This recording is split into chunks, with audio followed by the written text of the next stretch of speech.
So hello guys, आज हम पढ़ने जा रहे हैं क्लास 12 फिजिक्स का chapter number 2 which is electrostatic potential and capacitance.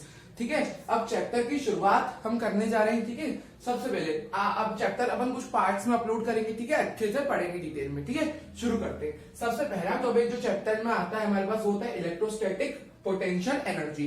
ठीक है, पोटेंशियल एनर्जी काफी तरह की होती है, अपन ने पढ़ी है। पोटेंशियल एनर्जी कैसी एनर्जी होती है? जनरल, अगर मैं आपको सबसे जनरल वे बताऊं तो किसी भी कंजर्वेटिव फोर्स के अगेंस्ट किया गया वर्क डन, तो जो जैसे स्प्रिंग फोर्स है उसके कंजर्वेटिव फोर्स क्या है? Spring force. स्प्रिंग को खींचूंगा, स्प्रिंग अंदर जाना चाहिए वापस, लेकिन वो अंदर ना जाए तो मैं उसके अगेंस्ट स्प्रिंग फोर्स तो आगे अंदर लगेगा। अगर मैं बाहर खींचूंगा स्प्रिंग फोर्स अंदर लगेगा, तो मैंने उसके अगेंस्ट काम करा तो उसके अंदर पोटेंशियल एनर्जी आ गई होगी। वैसे ही इलेक्ट्रोस्टैटिक फोर्स जो अपन ने फर्स्ट चैप्टर में पढ़ा था वो भी एक कंजर्वेटिव फोर्स होता है। मतलब जिन फोर्सेस के द्वारा किया गया वर्क डन पाथ पे डिपेंड नहीं करता है ना। इस तरह अपने पढ़े थे ना, क्लोज्ड लूप में इनके द्वारा वर्क डन सब जीरो, ऐसा कुछ इसके द्वारा सारी चीजें पढ़ चुके हैं ना कि क्लोज्ड लूप में वर्क डन जीरो होता है इनके द्वारा। ये सब चीजें अपन पढ़ चुके हैं, है ना। ये तो सब 11 की बात है। मैंने आपको पोटेंशियल एनर्जी का ओवरव्यू दिया। ठीक है, अब आप समझोगे। अब इलेक्ट्रोस्टैटिक पोटेंशियल एनर्जी कैसी एनर्जी होती है? इलेक्ट्रोस्टैटिक पोटेंशियल एनर्जी किसी भी पॉइंट चार्ज के लिए जनरली अपन बात करते हैं, तो इलेक्ट्रोस्टैटिक पोटेंशियल एनर्जी किसी भी पॉइंट चार्ज की वो क्या होती है? Is the amount of work done. सब में वर्क डन का अमाउंट को ही कहते हैं पोटेंशियल एनर्जी, बट कुछ कंडीशंस रहती है। इलेक्ट्रोस्टैटिक पोटेंशियल एनर्जी किसी पॉइंट चार्ज की, ये वो अमाउंट ऑफ वर्क डन होता है जो मैंने उस चार्ज पे किया होगा एक्सटर्नल वर्क डन। उस चार्ज को इंफिनिटी से कोई पर्टिकुलर प्रेजेंट पॉइंट पर लाने में against conservative electrostatic force without changing it's kinetic energy. अब कुछ तो मैं आपको यहां समझाऊंगा, कुछ आप डेरिवेशन में समझोगे। इसके अगली एक डेरिवेशन भी, इसका फॉर्मूला निकालेंगे अपन, तो मैं आपको मीनिंग समझाता हूं। तो कोई चार्ज है मेरे पास, मैंने उसको कुछ ना कुछ वर्क डन करा कंटिन्यूअसली। ये क्या है? टेस्ट चार्ज है। टेस्ट चार्ज जनरली पॉजिटिव होता है और इसकी इलेक्ट्रिक फील्ड होगी यहाँ पे।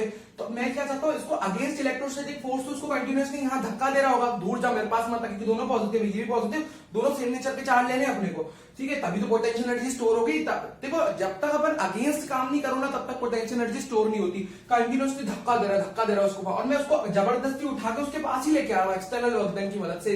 एक्सटर्नल जो हमने किया हो, ठीक है। तो मान लो इंफिनिटी से मैं उसको प्रेजेंट पॉइंट पी तक लेके आया, जो कि आर डिस्टेंस पे। अब इसको डेरिवेशन करेंगे तो थोड़ा अलग हुआ, पहले एक्स पे लेके आएंगे फिर आर पे लेके आएंगे। ठीक है, वो पार्ट्स में होगा, बट अगर फिर इंटीग्रेट करेंगे फिर। लेकिन अब यहाँ पे समझो तो इंफिनिटी से एक प्रेजेंट पॉइंट पर लाने में, इस पूरे पाथ में मैंने जो वर्क डन किया होगा, वर्क डन एक्सटर्नल, वो क्या होगा? पूरा पोटेंशियल एनर्जी के फॉर्म में स्टोर होगा। क्योंकि यहाँ पे ऐसा पता है क्यों लिखा है कि without changing it's kinetic energy? आपको डेरिवेशन में समझ में आएगा। ठीक है, मैं आपको चलो यहीं पे करके बता देता हूं। हमको पता है according to work energy theorem class 11 में पढ़ी थी, work done by all the forces, all लिख रहा हूं है ना, सिर्फ समझ जाना। Work done by all the forces is equal to change in kinetic energy, है ना। जो भी चार्ज है उसकी काइनेटिक एनर्जी में जो चेंज आया उसके बराबर आ जाएगा। ठीक है, work done by all forces, यहाँ पे कौन कौन से? दो ही फोर्सेस है, एक तो एक्सटर्नल फोर्स है, एक तो अपना इलेक्ट्रोस्टैटिक फोर्स है, और चेंज इन काइनेटिक एनर्जी। अब अपन क्या कह रहे हैं? हम उसकी वेलोसिटी में चेंज ही नहीं लाने दे रहे हैं, तो उसकी जो इनिशियल काइनेटिक एनर्जी होगी या जो इनिशियल वेलोसिटी होगी वही फाइनल वेलोसिटी है। समझ रहे हो? मतलब उसकी काइनेटिक, इसकी वेलोसिटी में कोई चेंज नहीं आ रहा। अगर किसी भी चीज की वेलोसिटी में चेंज आएगा, अगर मैं काइनेटिक एनर्जी को लिखना चाहूं, मैं आपको डायरेक्ट अगर समझाऊं तो उसको मैं लिख सकता हूं हाफ m, तो कांस्टेंट होगा किसी बॉडी का, लेकिन बॉडी की अगर चेंज निकालूंगा तो v final minus v initial का स्क्वायर करूंगा, डेल्टा v का स्क्वायर। अरे इतना तो आप समझ रहे होंगे ना, k final minus k initial is equal to half m v final minus v initial का स्क्वायर। तो मैंने v फाइनल इनिशियल ना लिख के डायरेक्ट डेल लिख दिया सब में, चेंज।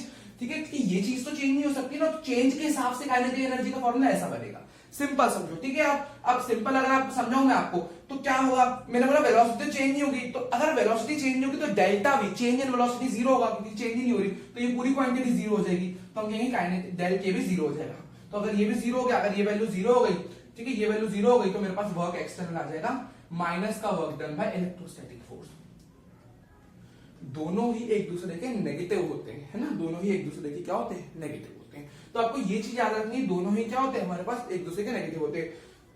अब पोटेंशियल, अब वो तो क्या, चलो पोटेंशियल एनर्जी क्या है? Work done in bringing the charge. तो work done in bringing the charge, तो पोटेंशियल एनर्जी का एक जनरल फॉर्मूला जो बाय डेफिनेशन आया है वो होता है delta U is equal to work external upon charge, या लिख सकते हो delta U is equal to minus का वर्क इलेक्ट्रोस्टैटिक अपॉन चार्ज। अब इसका क्या मतलब हुआ? ये दो फॉर्मूले का, ये इसकी कोई डेरिवेशन नहीं, ये हमारा जनरल फॉर्मूला कुछ होता है, हम डेफिनेशन के हिसाब से लिखते हैं, वो फॉर्मूला डेफिनेशन वाइज।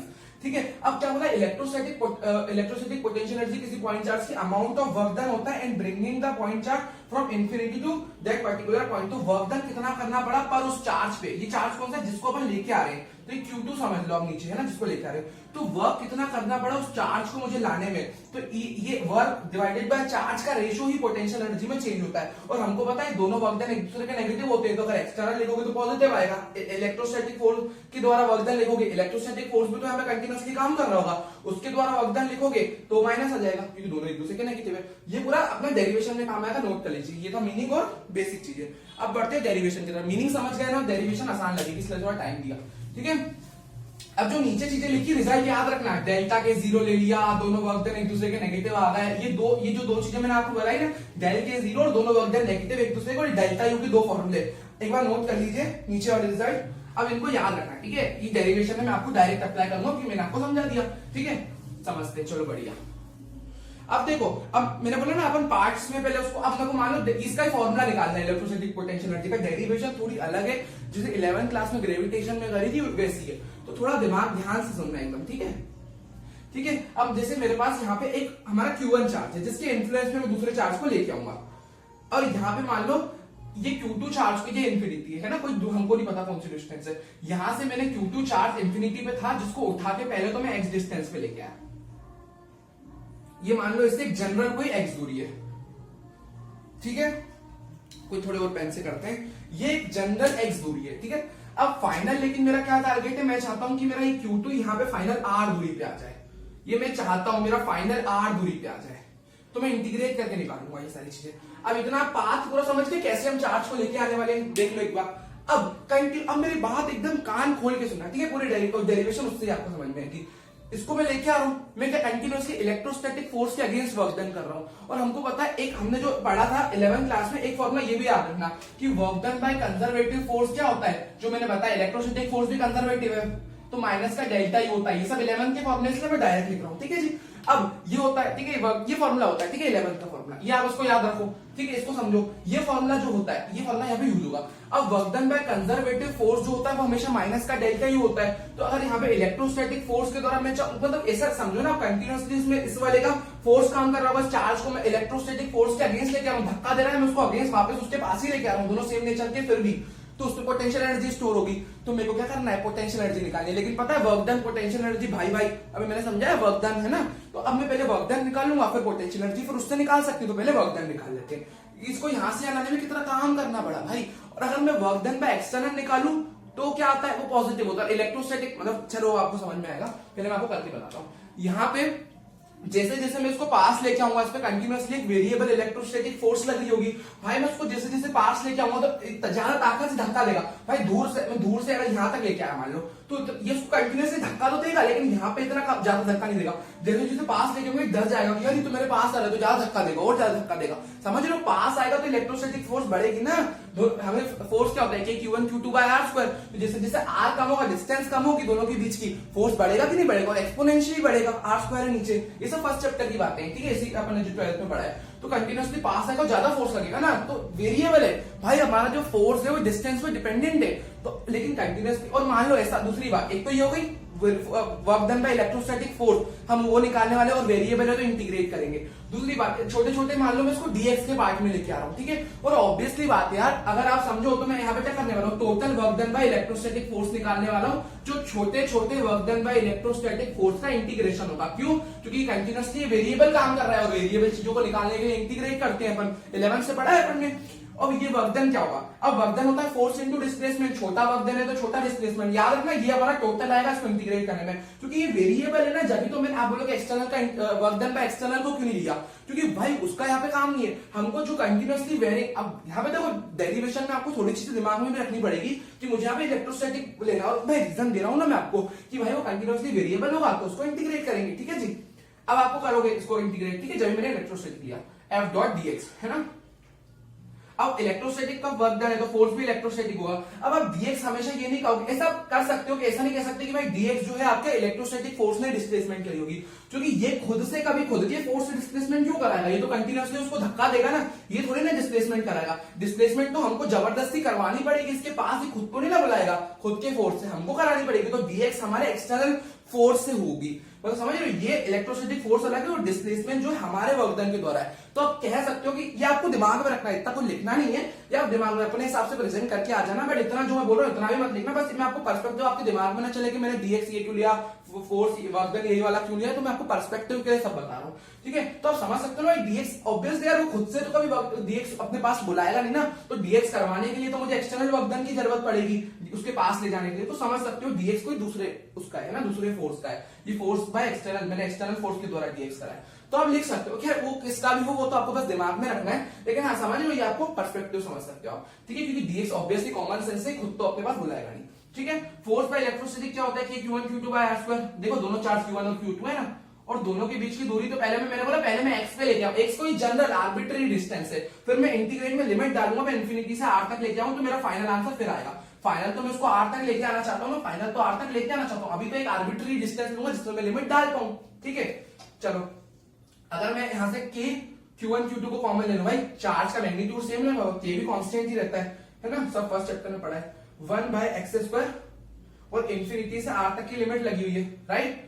चलो इसका इंटीग्रेट कैसे करोगे, k Q1 Q2, पहले तो ऊपर जाएगी पावर तो माइनस की हो जाएगी इंफिनिटी से r, ठीक है। अब अगली पेन से करते हैं, अब क्योंकि देखो अब इंफिनिटी से r इंटीग्रेट कैसे करते हैं, पावर में एक की बढ़ोतरी, नई वाली मतलब पावर में एक की बढ़ोतरी और वो जो हुई है वो नीचे आ जाएगी पावर, ठीक है। चलो ये अपन करेंगे, अब देखो k Q1 Q2, अब इसकी पावर में बढ़ेगा, -2 + 1 क्या होता है, -1 होता है, तो न्यू वाली पावर क्या आ जाएगी मेरी x की पावर -1 और नई वाली पावर नीचे -1, इंफिनिटी से r जा रहे हैं, लिखो इतना प्लीज आप लिख लीजिए, आगे बढ़ते हैं, ठीक है।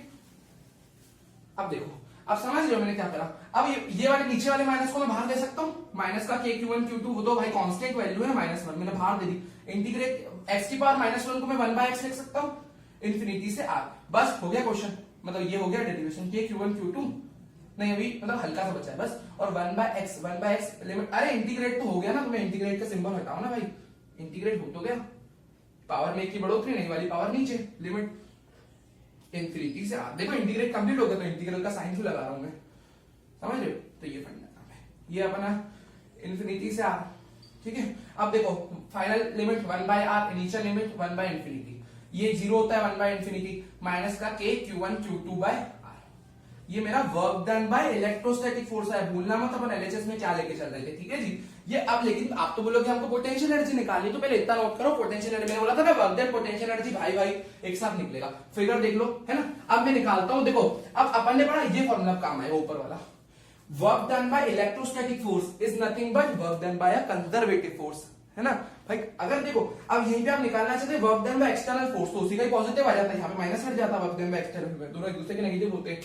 तो डेफिनेशन में जब डेफिनेशन में कुछ नेगेटिव की बात कर ही नहीं थी, इसलिए मैंने वहां लिखा था कि भाई एक्सटर्नल वर्क डन मुझे कितना करना पड़ रहा है, उसको इंफिनिटी से वहां तक लाने में वही उसकी इलेक्ट्रोस्टैटिक पोटेंशियल एनर्जी होगी। वहां भाई डेफिनेशन में क्या माइनस प्लस की बात करना है, इसलिए हमने एक्सटर्नल वाला पॉजिटिव काम करा, पॉजिटिव के लिए कहते हैं क्योंकि एक्सटर्नल में पॉजिटिव साइन आता है, ठीक है। अब work done by conservative forces minus का डेल्टा यू, तो ये देखो work done by electrostatic force भी वर्क डन बाय कंजर्वेटिव, ये भी तो कंजर्वेटिव फोर्स है, तो इसके द्वारा किया गया work done by electrostatic force, work done bye ये क्या लिखा है मैंने, work done by electrostatic force क्या हो जाएगा, माइनस का डेल्टा यू हो जाएगा, ठीक है। Work done by electrostatic force minus का डेल्टा यू हो जाएगा, और work done by electrostatic force की वैल्यू डाल दो k Q1 Q2 by r, minus से माइनस कर दिया, डेल्टा यू यानी U final minus U initial, k Q1 Q2 by r, और देखो यू इनिशियल तो इंफिनिटी पे जब चार्ज था तो भाई इतना दूर है कि उनके बीच में फोर्स काम ही नहीं कर रहा है, ठीक है, दोनों बढ़िया दूर दूर बैठे हैं, वो तो आना ही नहीं चाहते ना पास में, तो जब इंफिनिटी पे रखा था तो वैसे ही बहुत दूर था, तो उसके अगेंस्ट तो मैंने कुछ काम करा ही नहीं ना, जब वो इंफिनिटी पे रखा हुआ था तो मैंने तो कुछ अगेंस्ट वर्क डन किया ही नहीं। पोटेंशियल एनर्जी कब स्टोर होगी, जब मैं जबरदस्ती उसको लेके आऊंगा वहां, वो तो वहां आराम से बैठा है, उसमें पोटेंशियल एनर्जी क्यों स्टोर होगी, तो initial potential energy 0, you final को मैं यू कह देता हूं, तो मेरा यू हो जाएगा k Q1 Q2 by r, ये देखो ये आया फॉर्मूला। अब एक फॉर्मूले मैंने काफी समय लगाया भाई, इससे आगे डेरिवेशन इसकी जैसी ही होगी, तो वहां मैं इतना समय नहीं लगाऊंगा, वहां मैं आपको अच्छा समझाऊंगा, बट देखो ये बेसिक डेरिवेशन का पैटर्न आपको आना चाहिए, ठीक है, थोड़ी डिफिकल्टीज का थोड़ा समय दिया, ठीक है। अब भाई अब ये फॉर्मूले की कुछ की पॉइंट्स जान लेते हैं, हमेशा याद रखना इस फॉर्मूले में जब आप चार्जेस की वैल्यू डालते हो ना, तो वो हमेशा साइन सहित आती है, जैसे दो चार्जेस के बीच में आपको इलेक्ट्रोस्टैटिक पोटेंशियल एनर्जी निकालनी है ना, तो जो चार्ज नेगेटिव होगा बकायदा उसके आगे हम नेगेटिव चार्ज भी लगाएंगे, ठीक है। तो आप समझ रहे हो मेरी बात, फॉर अब देखो दो चीजें हो सकती है, जैसे मान लो दोनों ही पॉजिटिव चार्ज है, तो उनके बीच की पोटेंशियल में पैटर्न बता दूं कैसे लिखोगे। दोनों ही मान लो सेम मैग्नीट्यूड के, तो K Q square by are हो जाएगा, प्लस क्यू मल्टीप्लाई के क्यू स्क्वायर। या अगर अपोजिट भी होते तो Q1 Q2 लिखते हैं तो वो भी प्लस में ही आता ना, क्योंकि दोनों चार्जेस पॉजिटिव है। वहीं अगर दोनों चार्जेस आप नेगेटिव ले लो सेम मैग्नीट्यूड के, अगर अपोजिट के भी ले लो, मतलब मैग्नीट्यूड सेम ना भी हो, लेकिन अगर साइन सेम है तो माइनस से माइनस यहाँ पे भी कटना है, क्योंकि minus Q multiply minus Q तो क्या हो जाएगा, सेम वही बात हो जाएगी। यहाँ पे पॉजिटिव आएगा, दो सेम नेचर के चार्ज होंगे तो पोटेंशियल एनर्जी पॉजिटिव ही आएगी, ठीक है। सेम नेचर के चार्ज होंगे, पोटेंशियल एनर्जी पॉजिटिव। वहीं एक आप दोनों अपोजिट हो जाए charge, plus Q minus Q, तो अब एक माइनस है एक प्लस का है, तो U इज इक्वल टू के, ये प्लस का क्यू माइनस का क्यू बाय आर, तो ये माइनस का k Q square by are आएगा। तो माइनस साइन भी लेना है, पोटेंशियल एनर्जी माइनस में आ गई, समझ लो। तो साइन भी आप यूज करोगे इस फॉर्मूले में, ठीक है। नोट कर लो, ये अपना टॉपिक कंप्लीट हो गया, इलेक्ट्रोस्टैटिक पोटेंशियल एनर्जी।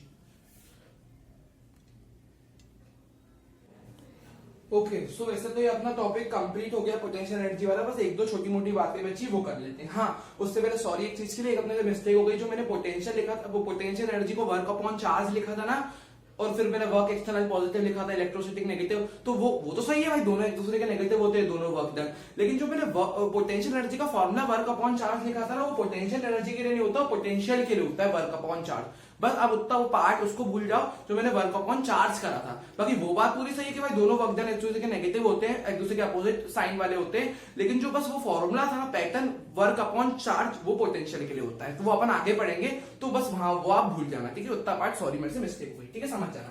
अब आगे चलते हैं, ठीक है। अब देखो ये मेरे पास क्या है, पोटेंशियल का मतलब ये ग्राफ है पोटेंशियल एनर्जी का, ठीक है। पोटेंशियल एनर्जी का मैंने ग्राफ बनाया विथ डिस्टेंस आर, ठीक है, समझ लो। अब मैंने क्या करा यहाँ पे, ये ग्राफ आपको एमसीक्यू वगैरह में आदर्श रीजन में कहीं यूज में आ सकता है, देखना। अब जैसे मैंने पढ़ा है ना आपको, वैसे तो मैंने तो सेम चार्जेस मान के पढ़ाया, बट ठीक है, अगर मान लो दोनों अगर सेम मैग्नीट्यूड करके बताया, तो दोनों का मैग्नीट्यूड अलग भी हो, Q1 Q2 भी हो, तो अगर दोनों पॉजिटिव होंगे तो ये आंसर पॉजिटिव आएगा, और दोनों नेगेटिव होंगे तो माइनस से माइनस कट जाएगा, ठीक है। मैग्नीट्यूड से हमको कोई मतलब नहीं है। तो अगर आप समझो तो ये पूरी वैल्यू हमेशा पॉजिटिव ही आएगी इस पोटेंशियल। अगर रिपल्सिव फोर्सेस है, रिपल्सिव यानी सेम नेचर के चार्ज है, तो पोटेंशियल एनर्जी हमेशा पॉजिटिव ही आनी है, क्योंकि साइन तो अपन डाल चुके हैं, के और आर पॉजिटिव ही होगा हमेशा, समझ रहे हो, है ना। तो ये हमेशा पॉजिटिव ही आएगा, ये वैल्यू पूरी यू के लिए, रिपल्सिव फोर्सेस के लिए पॉजिटिव आएगी, ठीक है। तो यहाँ पे जैसे जैसे आप आर को बढ़ाओगे तो यू हमारा कम होगा, एक जनरल ग्राफ बनेगा जैसा अपन फिजिक्स में पढ़ते हैं, भाई आर को बढ़ाओगे यू कम होगा, क्योंकि पॉजिटिव है पूरा। लेकिन ये कभी जब फोर्स या फील्ड के लो, भाई चार्जेस के द्वारा जो फील्ड है वो रिपल्सिव है, या फोर्स दोनों के बीच में रिपल्सिव है, लेकिन फोर्स या चार्जेस के बीच की जो फील्ड है वो अट्रैक्टिव है, यानी जो इलेक्ट्रिक फील्ड है दोनों के बीच की वो अट्रैक्टिव नेचर है, दोनों एक दूसरे को अट्रैक्ट कर रहे हैं। मैग्नीट्यूड डिफरेंट भी लो, एक प्लस एक माइनस है, आगे माइनस आ जाएगा।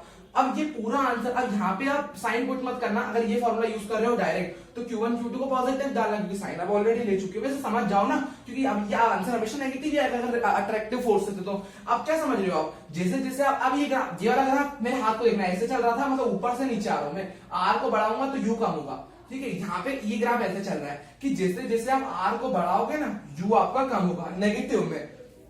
अगर मैं आपको बताऊं नेगेटिव पॉजिटिव का खेल उल्टा चलता है, यहाँ पे नेगेटिव में जो वैल्यूज छोटी होती है वो बड़ी होती है मैथमेटिकली, ठीक है। तो आप समझ रहे हो, यहाँ पे आर को आप जैसे जैसे बढ़ाओगे तो ये पूरा आंसर नेगेटिव में छोटा होगा।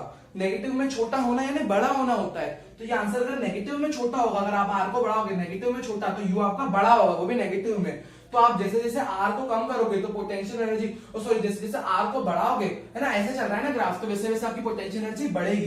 जैसे जैसे आर को बढ़ाओगे तो पोटेंशियल एनर्जी बढ़ेगी, क्यों, क्योंकि वो घटेगी सही लेकिन नेगेटिव में घटेगी, और कोई चीज नेगेटिव में घटेगी तो बढ़ती है, क्योंकि जैसे जैसे आर को बढ़ाओगे, इस ग्राफ के हिसाब से आर आगे जा रहा है ना, बढ़ाओगे तो यू आपका मैग्नीट्यूड तो कम होगा, लेकिन माइनस में मैग्नीट्यूड कम हुआ तो बड़ा ही होता है, तो आप ऊपर जाएगा और आपका आंसर वो कहलाएगा कि आर बढ़ाओगे तो यू बढ़ेगा, ठीक है। ये नोट कर लो। अब आगे अपन एक चीज पढ़ते हैं, छोटी सी बात लिखिए, फिर ये टॉपिक सेम में खत्म हो जाएगा।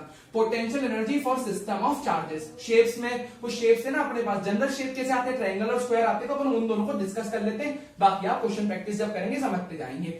लेकिन अपन एक जनरल टॉपिक वाइज में समझो, सिस्टम ऑफ चार्जेस के लिए अपन कैसे निकालते हैं पोटेंशियल एनर्जी, तो आप नोट कर लीजिएगा heading, potential energy for system of charges. अब मान लो आपके पास एक ट्रायंगल है, अब अपन दो केस पे, एक ट्रायंगल के लिए पढ़ते हैं फिर एक स्क्वायर के लिए, तो स्क्वायर और ट्रायंगल में किस्सा थोड़ा अलग होता है। और मान लेते हैं एक बार अपन सब चार्जेस का मैग्नीट्यूड अलग रखते हैं, एक बार सबका सेम रख लेंगे ताकि सारी किस्सा आपको समझ में आ जाए, ठीक है। यहां मान लेते सारे चार्जेस का मैग्नीट्यूड अलग अलग है, Q1 Q2 Q3। अब चार्जेस के ऊपर साइन वगैरह अपोजिट आ भी जाए तो उससे कोई फर्क पड़ता नहीं, फॉर्मूले में माइनस पुट कर देना, ठीक है। यहाँ में सारे चार्जेस को सेम नेचर का, मतलब पॉजिटिव ही मान रहा हूं और तीनों क्या है 1 2 3 मैग्नीट्यूड अलग है। तो यहाँ पे कैसे लिखोगे total potential energy, system wise लिखोगे। कैसे लिखोगे भाई, यू टोटल। अब देखो मान लेते हैं ये फर्स्ट वाला, अब ये फर्स्ट है तो पहले क्या यू टोटल, तो U12 plus U23 plus U31 system wise.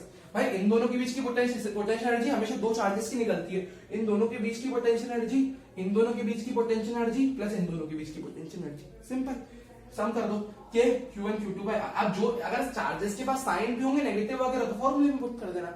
Simple, अगर मैग्नीट्यूड वैल्यूज दे रखी हो वैल्यू पुट करके आंसर निकाल लेना। यहाँ मैं आपको सिर्फ जनरल बता रहा हूँ, कुछ वैल्यू अपने पास है नहीं यहाँ पे। सबकी देखो मैं साइड सबकी सेम ले रहा हूँ ए, ठीक है।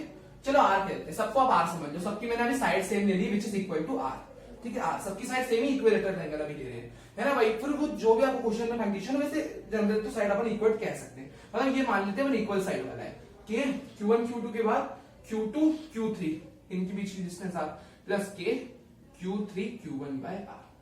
अब सब में से आप के बाय आर कॉमन ले लेना, के बाय आर कॉमन ले लो तो क्या बचेगा, अंदर बचेगा Q1 Q2 प्लस Q2। ये तो मैंने जनरल आपको पैटर्न बता रहा हूँ, बाकी वैल्यूज दे रखी हुई क्वेश्चन में तो आप सॉल्व भी कर लेना। ये सब अपने फॉर्मुला टाइप बनाया, तो फॉर्मुला की तरह आप यूज मत करना इसको, ये बस मैंने समझाने के लिए कैसे कैलकुलेट करते हैं। फिर वैल्यूज आपको दे रहे क्योंकि जो सिनेरियो आप क्वेश्चन कर लीजिएगा, ठीक है। अब ये देखो, अब स्क्वायर के लिए अलग होता है थोड़ा, अब ये रेक्टेंगल के लिए होगा जिसमें अपन साइड जनरली सेम ही लेते हैं, है ना। यहाँ पे समझने के लिए सेम ले लेते हैं, है ना, है ना। तो अब देखो बाकी तो डिपेंडिंग ऑन क्वेश्चन, है ना। बाकी अब देखो अगर आप यहाँ पे स्क्वायर लो तो स्क्वायर में क्या होता है ना, यहाँ पे अपन चार्जेस का मैग्नीट्यूड सेम मान लेते हैं, ठीक है। सारे चार्जेस मान लो, नेचर भी सेम है और मैग्नीट्यूड भी सेम है। बाकी साइन वगैरह हो तो अब डाल देना, सबकी साइड ए, स्क्वायर की तो वैसे भी चारों साइड बराबर ही होती है, ठीक है। अब देखो टोटल पोटेंशियल एनर्जी यहाँ पे क्या लिखोगे ना, तो डायगोनल्स भी आ जाते हैं। हाँ तो ऐसा कुछ रोल था नहीं, तो यहाँ पे डायगोनल्स भी आ जाएंगे हमारे पास, डायगोनल्स का रोल भी आ जाएगा, यानी डायगोनल वाला भी सिस्टम बन जाएगा। अब देखो समझ लो, चलो यहाँ पे एक काम कर, हाँ चलो, तो ये चार्ज पे सबका मैग्नीट्यूड सेम मान लो, ये फर्स्ट चार्ज है, ये सेकंड चार्ज है, ये थर्ड चार्ज है, मैग्नीट्यूड सबका सेम है चार्ज का, है ना। साइन भी सेम ही है वैसे तो, पॉजिटिव ले ली सारों, ठीक है। पहला चार्ज, दूसरा चार्ज, तीसरा चार्ज, चौथा चार्ज, मैं सिस्टम को डिफाइन करता हूँ। तो यू टोटल कैसे निकालोगे, ये मैंने नंबर क्यों दिए, U12 के बीच की इसलिए नंबर दिए, U23 के बीच की, U34, तो मतलब समझ रहे हो हम जोड़ी बना रहे हैं यहाँ पे, ठीक है। और यहाँ पे एक्स्ट्रा चीज क्या होगी, U24 डायगोनल वाइज भी होगी ना, ये भी तो एक सिस्टम बन गया, U13, बस सबके लिए ऐड कर दो। और कितनी बार है, 1 2 3 4 5 6, और जब आइडेंटिकल है सब कुछ, सबके लिए लिखोगे, मान लो इन दोनों के लिए लिख रहे हो तो के क्यू क्यू बाय ए लिखोगे, इसके लिखोगे के, इन दोनों के लिए लिख रहे होगे के क्यू क्यू बाय ए, इन चारों के लिए, शुरुआत के चार के लिए सबके लिए आप निकाल के देखेगा अलग, के क्यू क्यू बाय ए ही आएगा, क्योंकि साइड सारों सेम है, चार सारे सेम है, तो 4 टाइम्स आप लिख सकते हो के क्यू क्यू मतलब क्यू स्क्वायर, और हमेशा सबके लिए साइड तो ए रहेगी, 4 बार आ जाएगा, क्योंकि 1 2 निकालोगे 2 3 3 4 4 1, चारों के लिए आपका यही बनेगा, तो मैंने 4 से मल्टीप्लाई कर दिया, ठीक है। आप करके देखना, ठीक है, इंडिविजुअली सबको इन दोनों के निकालना, तो भी के क्यू क्यू बाय ए आएगी, इन दोनों के लिए के क्यू क्यू बाय ए आएगी, इन दोनों के लिए भी, इन दोनों के लिए भी, तो ये 4 से मल्टीप्लाई। लेकिन डायगोनल में क्या होता है, ये दोनों ए, इसको हाइपोटेनियस को आप निकालना पड़ेगा पाइथागोरस थ्योरम से, तो हाइपोटेनियस का स्क्वायर क्या हो जाएगा, हाइपोटेनियस के हिसाब से क्या आ जाएगी, √2a आ जाएगी। समझ लो कैसे हाइपोटेनियस निकालनी, परपेंडिकुलर का स्क्वायर प्लस बेस का स्क्वायर, 2a का स्क्वायर उधर रूट दोगे 2a स्क्वायर, और इसका रूट चलेगा तो √2a आ जाएगा। और आपको यह क्या चाहिए, √2a चाहिए, तो ये √2a है तो ये भी √2a होगी, क्योंकि स्क्वायर के डायगोनल्स बराबर होते हैं, तो दोनों डायगोनल √2a होंगे। तो ये दोनों के लिए निकालोगे तो K Q Q by √2a, के क्यू क्यू बाय √2a, यानी 2 इंटू के Q square by √2a।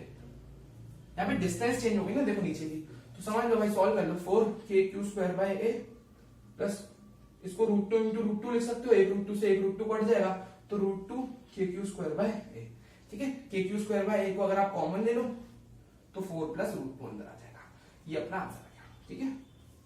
Note कर लो, ये अपना टॉपिक हो गया, पोटेंशियल की तरफ चलेंगे। अब वो जो फॉर्मूला था ना वर्क अपॉन चार्ज, वो यहाँ पे आएगा, ठीक है। अब अपन आगे बढ़ेंगे, ठीक है।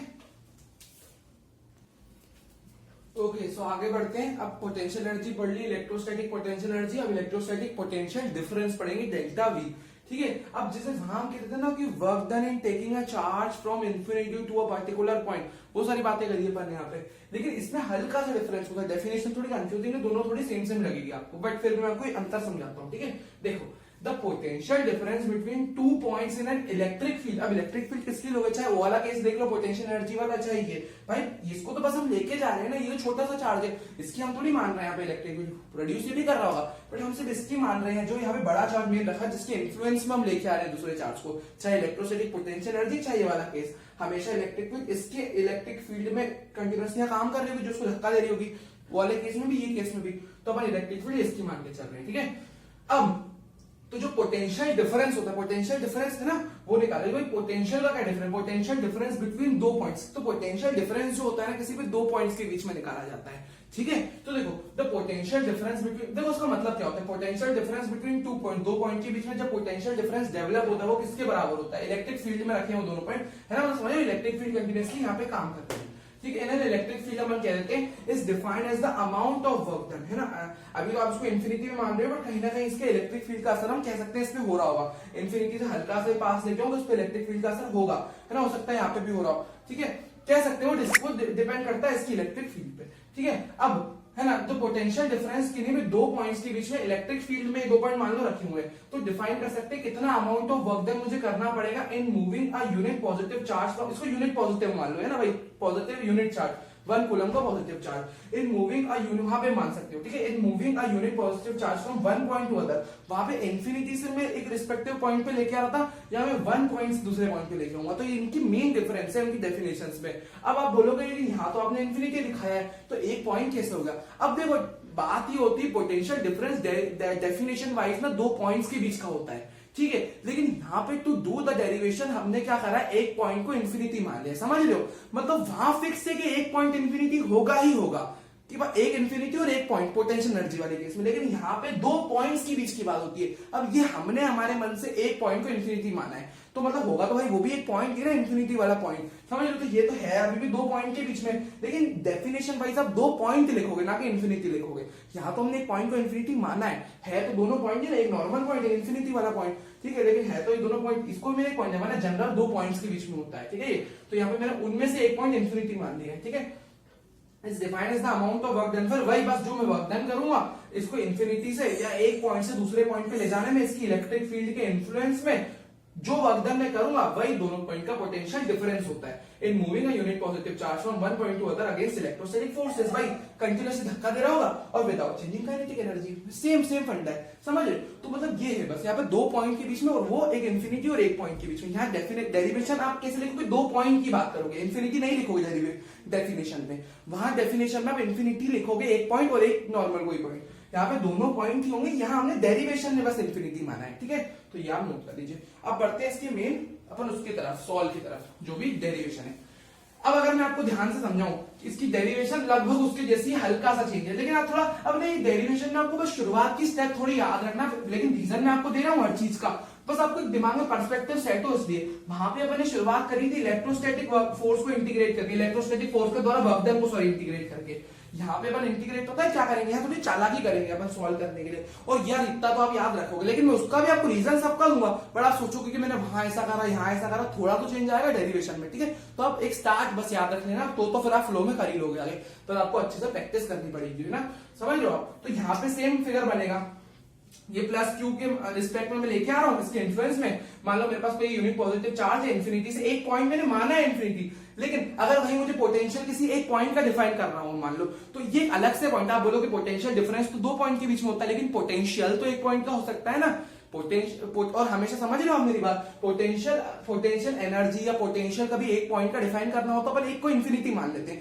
और उसमें तो वैसे होता ही है इन्फिनिटी पोटेंशियल एनर्जी में, यहां मान लेते हैं इन्फिनिटी, एक को इन्फिनिटी मानोगे, आखिरी में सॉल्व करोगे वी एट इन्फिनिटी को जीरो ले लोगे, तो आपको तो सिर्फ फाइनल, जैसे मान लो पी पॉइंट पे लेके आ रहे हो तो फाइनल वी पी मिल जाएगा ना, वी पोटेंशियल को वी से डिनोट करते हैं, तो डेल्टा वी चेंज लिखो है ना, तो फाइनल तो आपको इस पॉइंट का पोटेंशियल मिल जाएगा, क्योंकि इन्फिनिटी का जीरो हो जाएगा फाइनल में, वीपी माइनस वी इन्फिनिटी लिखोगे तो समझ लो, तो एक पॉइंट का पोटेंशियल निकालने के लिए हम ये चालाकी करते कि एक को इन्फिनिटी ले लो, उसमें तो ले लेते, उसमें तो इन्फिनिटी होता ही है पोटेंशियल एनर्जी में, हम मान लेते हैं, तो एक पॉइंट का निकालना हो, समझ लो। तो देखो अब यहाँ पे मान लो पहले मैं उसको एक्स दूरी पे लेके आऊंगा, है ना, पहले मैं उसको एक्स दूरी पे लेके आया ऐसे, फिर आगे ये देखो ये पैटर्न तो सबने सेम होता है, एक्स दूरी पे लेके आया, फिर बाद में मैं उसको आर दूरी पे ले आया, सेम इंटीग्रेट करो। अब यहाँ पे आपको क्या करना है ना, बस देखो मैं आपको सिंपलेस्ट तरीके से समझाना चाह रहा हूँ, हर चीज का रीजन देना चाह रहा हूँ, इसलिए मैंने शुरुआत में थोड़ा थोड़ा सबका चेंज किया है ताकि मैं आपको रीजन दे पाऊँ। अब यहाँ पे मैंने हल्का सा चेंज किया, डेरिवेशन लगभग सेम है, बस यहाँ पे आप क्या करोगे, यहाँ पे क्या निकालना है, पोटेंशियल निकालना है, और पोटेंशियल जो होता है ना वो होता है वर्क अपॉन चार्ज। जो मैंने बोला था करेक्शन करना, पोटेंशियल होता है वर्क अपॉन चार्ज, जो वर्क आप करोगे, अब वर्क एक्सटर्नल लिखोगे अपॉन चार्ज, और वर्क वही इलेक्ट्रोस्टैटिक लिखोगे तो माइनस माइनस क्या आ जाएगा बाय चार्ज। ठीक है, समझ रहे हो?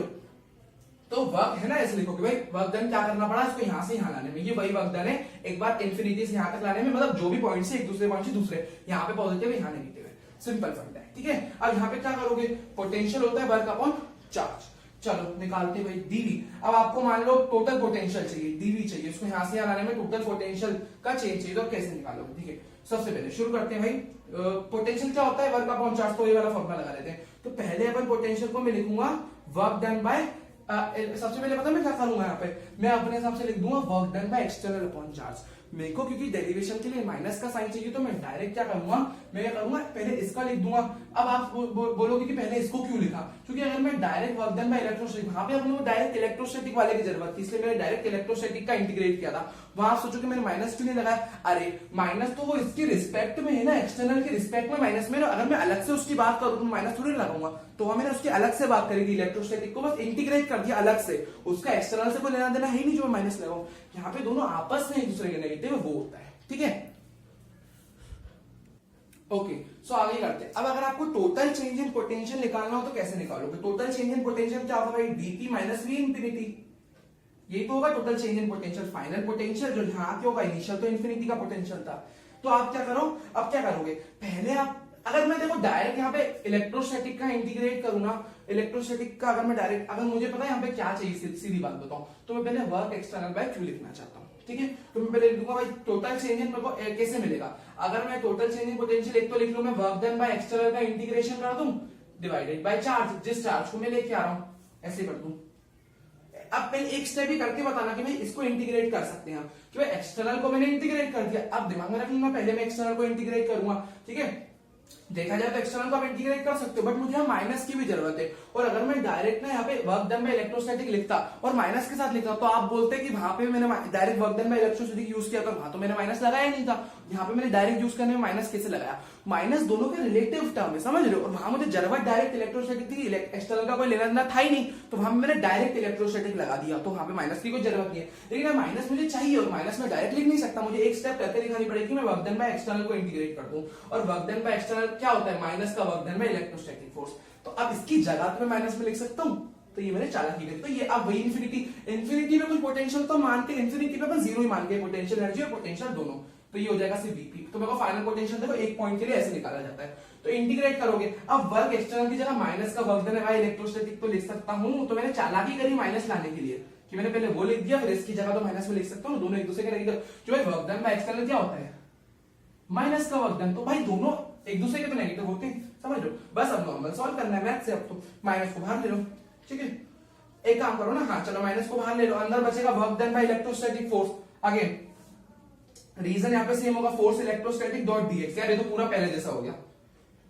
ठीक है, क्यों पहले जैसा हो गया, इतना पार्ट तो पहले ही किया था, फोर्स इलेक्ट्रोस्टैटिक डॉट डीएक्स, भाई डीएक्स तो हमको खुद को ही कराना पड़ेगा, वो अपने आप होगा नहीं, फोर्स इलेक्ट्रोस्टैटिक का फॉर्मूला सेम, यहाँ जो रीजन दोगे ना पूरा वही वाला, मतलब जो आपको समझना होगा रीजन, तो वो कि इलेक्ट्रोस्टैटिक का अपन फोर्स यूज करेंगे, क्योंकि वर्क डन बाय इलेक्ट्रोस्टैटिक है, तो फोर्स वही है, डीएक्स हमको कराना पड़ेगा, वो सारा रीजन। ठीक है, बस यहाँ पे माइनस है बाहर, और मैं क्या करूंगा, फोर्स क्या होता है कि यहाँ पे पहला चार्ज तो कैपिटल क्यू है ना, के क्यू क्यू बाय फाइनल, मैं जनरल एक आर्बिट्री डिस्टेंस लूंगा, फिर आर की लिमिट लगाऊंगा, इंफिनिटी से आर तक लेके जाना है, डिवाइडेड बाय क्यू, तो मैं क्या करता हूँ, यहाँ क्यू लिख लेता हूँ। चलो नोट करिए इतना, आगे चलते हैं, देखो फिगर में मिटा रहा हूँ। ठीक है, अब आगे आप देखोगे, अगर अब मैं आपको एक चीज करके बताता हूँ कि अपन क्या कर सकते हैं ना, यहाँ पे वीपी को जब लिखना चाहो तो अरे एक सेकंड, क्यों भाई यार, यहाँ पे तो भाई छोटा क्यों है ना, आर क्यों लिख दिया मैंने, छोटा क्यों है ना, देखो अब क्या करो आप, माइनस 1 अपॉन क्यू को अलग से लिख लो, है ना, 1 अपॉन क्यू को मैंने माइनस का अलग से लिख लिया, अब इधर क्या बचा, यहाँ पे K Q by X square dot DX, और इन्फिनिटी से आर तक की लिमिट्स है, ठीक है। अब कर दो इंटीग्रेट, माइनस का 1/q, यहाँ पे के क्यू क्यू आप बाहर ले सकते हो, सेम आप यहाँ पे इंटीग्रेट करोगे किसका 1/x² डॉट dx का, करो उसको इंटीग्रेट, वीपी क्यू से क्यू कटेगा, छोटा क्यू माइनस का क्यू, ठीक है। अब यहाँ पे क्या आ गया, इसको इंटीग्रेट सेम तरीके से करोगे x⁻² डॉट dx, इन्फिनिटी से आर जाओगे, ठीक है।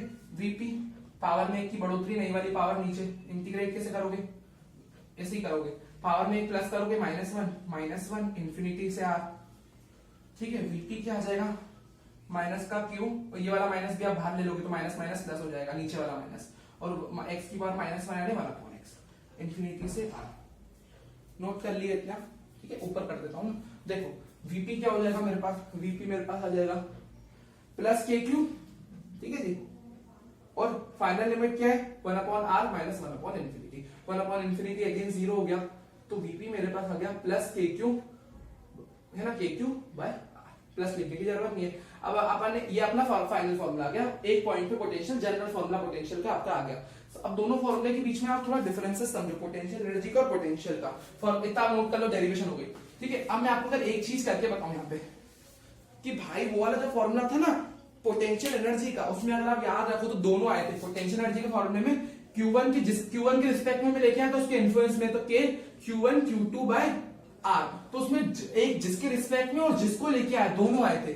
और फोर्स का फॉर्मूला अलग होता है, K Q1 Q2 by R square, electric field K Q by R square, सबके फॉर्मूला अलग अलग है, ठीक है। K Q1 Q2 by R, यहाँ पे क्या आया था, उसमें दोनों चार्ज आए थे ना, K Q1 Q2 by R, यहाँ पे दोनों आए थे। और यहाँ पे क्या आ रहा है, और यहाँ पे ये जो पोटेंशियल है वो सिर्फ डिपेंड कर रहा है जिसके इन्फ्लुएंस में ला रहे हैं, और ये दोनों पे डिपेंड कर रहा है, तो एक नोट कर लीजिए। ओके, सो कुछ पोटेंशियल डिफरेंस के लिए कुछ इंपॉर्टेंट की पॉइंट्स देख लेते हैं। सबसे पहले डेल्टा भी जो होता है, ये सारे फॉर्मूले पढ़े, वर्क अपॉन चार्ज, तो एक्सटर्नल के चार्ज जिसको ले जा रहे हैं ना, नीचे वाला चार्ज आता है जिसको ले जा रहे हैं अपन, और जिसके इन्फ्लुएंस में ले जा रहे हैं वो नहीं, जिसको ले जा रहे हैं, ठीक है। तो एक्सटर्नल पॉजिटिव आएगा, इलेक्ट्रोस्टैटिक की जगह नेगेटिव आएगा, दोनों को लिख लिया, और दोनों ही क्या बराबर होते हैं, ऊपर वाले दोनों डेल्टा यू की तो बराबर होते हैं। अरे डेल्टा यू क्या होता है ना, वर्क डन बाय, तो मैंने आपको बताया ना डेल्टा, और ये चलो मैंने नहीं बताया तो आप लिख लो, ये डेल्टा यू होता है ना, वही मेरा वर्क डन बाय एक्सटर्नल के बराबर होता है, या माइनस का work done by external. Change in, भाई वही तो मैंने पढ़ा कि भाई कितना, मतलब वर्क डन जो होता है वही तो change in potential energy cause करता है, समझ सकते हो ऐसे आप। और माइनस साइन एक्सटर्नल के लिए आता ही आता है, और सॉरी इलेक्ट्रोस्टैटिक के लिए आता ही आता है, ठीक है। ये इलेक्ट्रोस्टैटिक, तो डेल्टा यू को इसके बराबर आप लिख सकते हो, ठीक है, क्योंकि वर्क डन पोटेंशियल एनर्जी है ना, तो जो भी वर्क डन होता है वही पोटेंशियल एनर्जी में स्टोर होता है, आप समझ सकते हो। तो और वही बात एक्सटर्नल देखोगे तो पॉजिटिव आएगा, इलेक्ट्रोस्टैटिक में नेगेटिव आएगा, ठीक है। ये हल्का सा मैंने आपको रीजन दिया, दोनों की जगह डेल्टा यू बाई क्यू नीचे आ जाएगा, ठीक है। भाई इसको लिखो चाहे इसको लिखो, सारे फॉर्मूले एक ही चीज है ना, इसको इसकी जगह आप डेल्टा यू लिख सकते हो, इसकी जगह डेल्टा यू लिख सकते हो, अब आप समझ रहे होंगे मैं क्या कहना चाह रहा हूँ, ठीक है। तो फॉर्मूले इतने सारे अपने पास होते हैं, आप बोलोगे इसका फॉर्मूला होता है, ये दो तो मैं आपको बता चुका हूँ, बस इन दोनों की जगह आप किसी के भी जगह डेल्टा यू लिख सकते हो, दोनों की जगह, ठीक है। तो वो है, अब इससे क्या फॉर्मूला बन गया, इन दोनों को इक्वेट करोगे तो क्या हो जाएगा, क्यू डेल्टा वी फॉर्मूला हो जाएगा आपके पास, डेल्टा यू का क्यू डेल्टा वी। अगर आप मान लो इन दोनों को इक्वेट करोगे, इन दोनों को, तो आपके पास वर्क डन बाय इलेक्ट्रोस्टैटिक का minus delta we into Q बन जाएगा। इन दोनों को इक्वेट करोगे तो क्या बन जाएगा, वर्क डन बाय एक्सटर्नल का डेल्टा वी इंटू क्यू, ठीक है। अब हमेशा एक स्केलर क्वांटिटी होती है ये पोटेंशियल, जिसको आप स्केलरली ऐड कर सकते हो। मान लो इस पॉइंट पे तीनों चार्जेस के कारण नेट पोटेंशियल निकालना है, ठीक है, आर दूरी पे पॉइंट है, तो तीनों का पोटेंशियल ऐड हो जाएगा, कि Q1 पोटेंशियल आप किसी पॉइंट पे निकालोगे, क्योंकि फॉर्मूला किसी पॉइंट के लिए, क्योंकि इन्फिनिटी का 0 हो गया था, तो ये किसी पॉइंट पे पोटेंशियल आप निकाल सकते हो, एक पॉइंट पे निकाल सकते हो, तो Q1 बाय R, और जिसके द्वारा निकालना है वो अब चार्ज हो जाएगा, और तीनों को डायरेक्टली आपने ऐड कर दिया, Q2 के द्वारा Q2 बाय R, Q3 के द्वारा Q3 बाय R, तीनों को स्केलर भी आप जोड़ सकते हो, क्योंकि स्केलर क्वांटिटी, ठीक है। इसकी डायमेंशन आप कैसे निकालोगे, जूल पर कूलम होता है ना इसकी यूनिट, तो ml क्या होता है, पोटेंशियल होता है वर्क अपॉन चार्ज ना, तो जूल पर कूलम है ना, तो ml2 t-2 divided bye coulomb, coulomb क्या होता है यानी charge, q is equal to it, तो divided by ampere into second, तो यानी ml2 t-2 आप करोगे ml2 t-2 divided by ampere into second, second यानी टाइम, ठीक है। तो अब ml2 t-3 हो जाएगा और a -1 हो जाएगा, ठीक है। और भाई अगर आप पोटेंशियल एनर्जी की डायमेंशन की बात करोगे तो वो एक तरह की एनर्जी और वो भी स्केलर क्वांटिटी है, ठीक है। और उसकी डायमेंशन आप क्या, उसकी डायमेंशन उसका अगर आप फॉर्मूले के हिसाब से अगर थोड़ा अलग आ रहा है तो आपको वो नहीं देखना है, तो एक एनर्जी तो उसका डायमेंशन, उसकी यूनिट तो जूल ही होती है ना, तो उसका आप ml2 t-2 ही लिखेंगे, ठीक है। अब v प्लस क्यू के द्वारा v जैसे इस r दूरी पे निकालना है तो प्लस के क्यू आया, इधर भी साइन आप लोगे इस फॉर्मूले में भी, ठीक है, ऐसा नहीं इसमें चार्ज के साइन तो आएंगे, माइनस के क्यू आया, अगर माइनस क्यू के द्वारा निकालनी है तो चार्ज के साइन जरूर आएंगे, अगर r दूरी पे निकालनी है तो नीचे आ जाएगा, जिस दूरी पे निकालनी है वो चार्ज के साइन आएंगे। तो ये कुछ इंपॉर्टेंट की पॉइंट्स नोट कर लीजिए। ओके, सो एक छोटी सी डेरिवेशन है, इलेक्ट्रोस्टैटिक पोटेंशियल आप निकालना चाहते हो फॉर चार्ज कंडक्टिंग रिंग, ठीक है। तो मान लेते हैं आपके पास एक रिंग है और इस पर थ्रू आउट पॉजिटिव चार्ज है, अभी हम पॉजिटिव ले रहे हैं, ठीक है, बाकी डेरिवेशन में आप जनरली पॉजिटिव लेंगे, ठीक है। तो अगर आप यहाँ पे पॉजिटिव चार्ज ले लो तो आप कैसे निकालोगे, अगर आपको मान लो इसके एक्सिस पे निकालना है ना, इससे इसके एक्सिस पे पी पॉइंट पे निकालना है। अब आप मेरी बात समझो, अगर आप ये तो आर है, ये रेडियस है इस रिंग का, छोटा आर कह दिया, और आप ये दूरी समझो, ये दूरी हाइपोटेनस, अगर मान लो इन दोनों के बीच की सेंटर से इसकी दूरी ए है, इस पॉइंट की दूरी सेंटर से ए है, तो दोनों को आप पाइथागोरस लगाओगे तो ये आ जाएगी under root are square plus A square, hypotenuse है ये 90 होगी, है ना, ये 90 है, तो ये under root are square plus A square आ जाएगी। अब अगर आप निकालना चाहो इस पॉइंट पे नेट पोटेंशियल तो कैसे निकालोगे, v हो जाएगा आपका, अगर टोटल पोटेंशियल निकालो एट पी पॉइंट तो छोटे छोटे पोटेंशियल का इंटीग्रेशन, यहाँ पे आप छोटे छोटे dq चार्जेस को कंसीडर करोगे और यहीं पे ही क्यों करोगे, यहीं पे अगर मान लो इस पूरे पे टोटल चार्ज प्लस क्यू है इस पूरे रिंग पे, तो छोटे सा dq चार्ज आप कंसीडर करोगे यहाँ पे, और यहाँ पे मतलब अब यहाँ से डिस्टेंस लिए तो यहाँ पे कंसीडर कर लो dq चार्ज, क्यों, क्योंकि ये वाली डिस्टेंस आप समझ सकते हो ना, तो आप यहीं पे dq चार्ज लोगे, क्योंकि ये डिस्टेंस आप निकाल सकते हो पाइथागोरस थ्योरम से, और इंटीग्रेट करने पे आपको बेसिकली चाहिए क्या, टोटल चार्ज चाहिए, तो dq का इंटीग्रेट करने पे मिल ही जाएगा ना, चाहे आप कहीं पे भी ले लो dq, तो अपन मैथमेटिकली इजी करने के लिए यहीं पे मतलब डेरिवेशन यही होती है, ठीक है। तो आप क्या करोगे, इंटीग्रेट करोगे, किसको इंटीग्रेट करोगे, k dq by r, k dq, और मान लो ये कैपिटल R के बराबर है, तो इस छोटे छोटे इससे जो आप टोटल पोटेंशियल को जैसे निकालोगे, dq चार्ज है ना, तो एक ही बार में पोटेंशियल नहीं आएगा, dq का सारे पोटेंशियल का इंटीग्रेट करोगे आप, dq वाले सारे पोटेंशियल का इंटीग्रेट करोगे, ठीक है, सारे पोटेंशियल, dq चार्ज है ना, छोटी चीज है तो उसका इंटीग्रेट करोगे आप, ठीक है। तो ऐसे dq चार्जेस के कारण, छोटे छोटे चार्जेस के कारण सबका पोटेंशियल आप इंटीग्रेट, और यहीं पे आप चार्ज लोगे, ठीक है, तो आप क्या करोगे, k को यहाँ पे बाहर ले लोगे और r को आप बाहर ले लोगे, k और r को बाहर ले लोगे, और dq का इंटीग्रेट करोगे, सारे छोटे छोटे dq को इंटीग्रेट करने में पूरे का चार्ज मिल जाएगा, विच इज q। तो ये आपको ना मतलब समझ रहे हो, डेरिवेशन में दिमाग लगाना है कि मुझे कहीं और का चार्ज नहीं लगा, लेकिन मैं बात आप सोचो कि मैंने यहीं पे चार्ज दिया और बात में पूरी लिंक ही कर रहा हूँ, अरे तो मैथमेटिकली आप ये डिस्टेंस सबसे इजीली बता सकते हो, यहाँ पे थोड़ी ना चार्ज लोगे, फिर इसकी और इसकी दूरी कैसे निकालोगे, तो मैथमेटिकली आप इसको ही निकालते हो कि भाई जो जिसकी दूरी आप निकाल सको पाइथागोरस थ्योरम से, तो आप उसी को ले लेना, ठीक है, उसी को लोगे तो कैसे आ जाएगा, k dq by total integrate हो गया, और r की वैल्यू क्या है, r की वैल्यू है under root are square plus A square, इसको अगर आप यहाँ डाल दो और ये इंटीग्रेट करोगे तो ये तो q आ गया, इसको इंटीग्रेट, अरे मैं इंटीग्रेट हो तो गया, मतलब चलो पहले dq लिख लो, एक स्टेप में dq लिखो, जिसका इंटीग्रेट करा आपने, तो क्या करा, इसको इंटीग्रेट करने में क्या है, k by R into Q, इसका इंटीग्रेट करने में पूरा q आ गया ना, बड़ा q, तो अब बस नीचे r की वैल्यू डाल दी, ठीक है, समझ लो। तो बात आप पूरी स्फीयर की करोगे, पूरी रिंग की करोगे, लेकिन पॉइंट एक ही लोगे इधर वाला, क्योंकि निकाल सकते हो।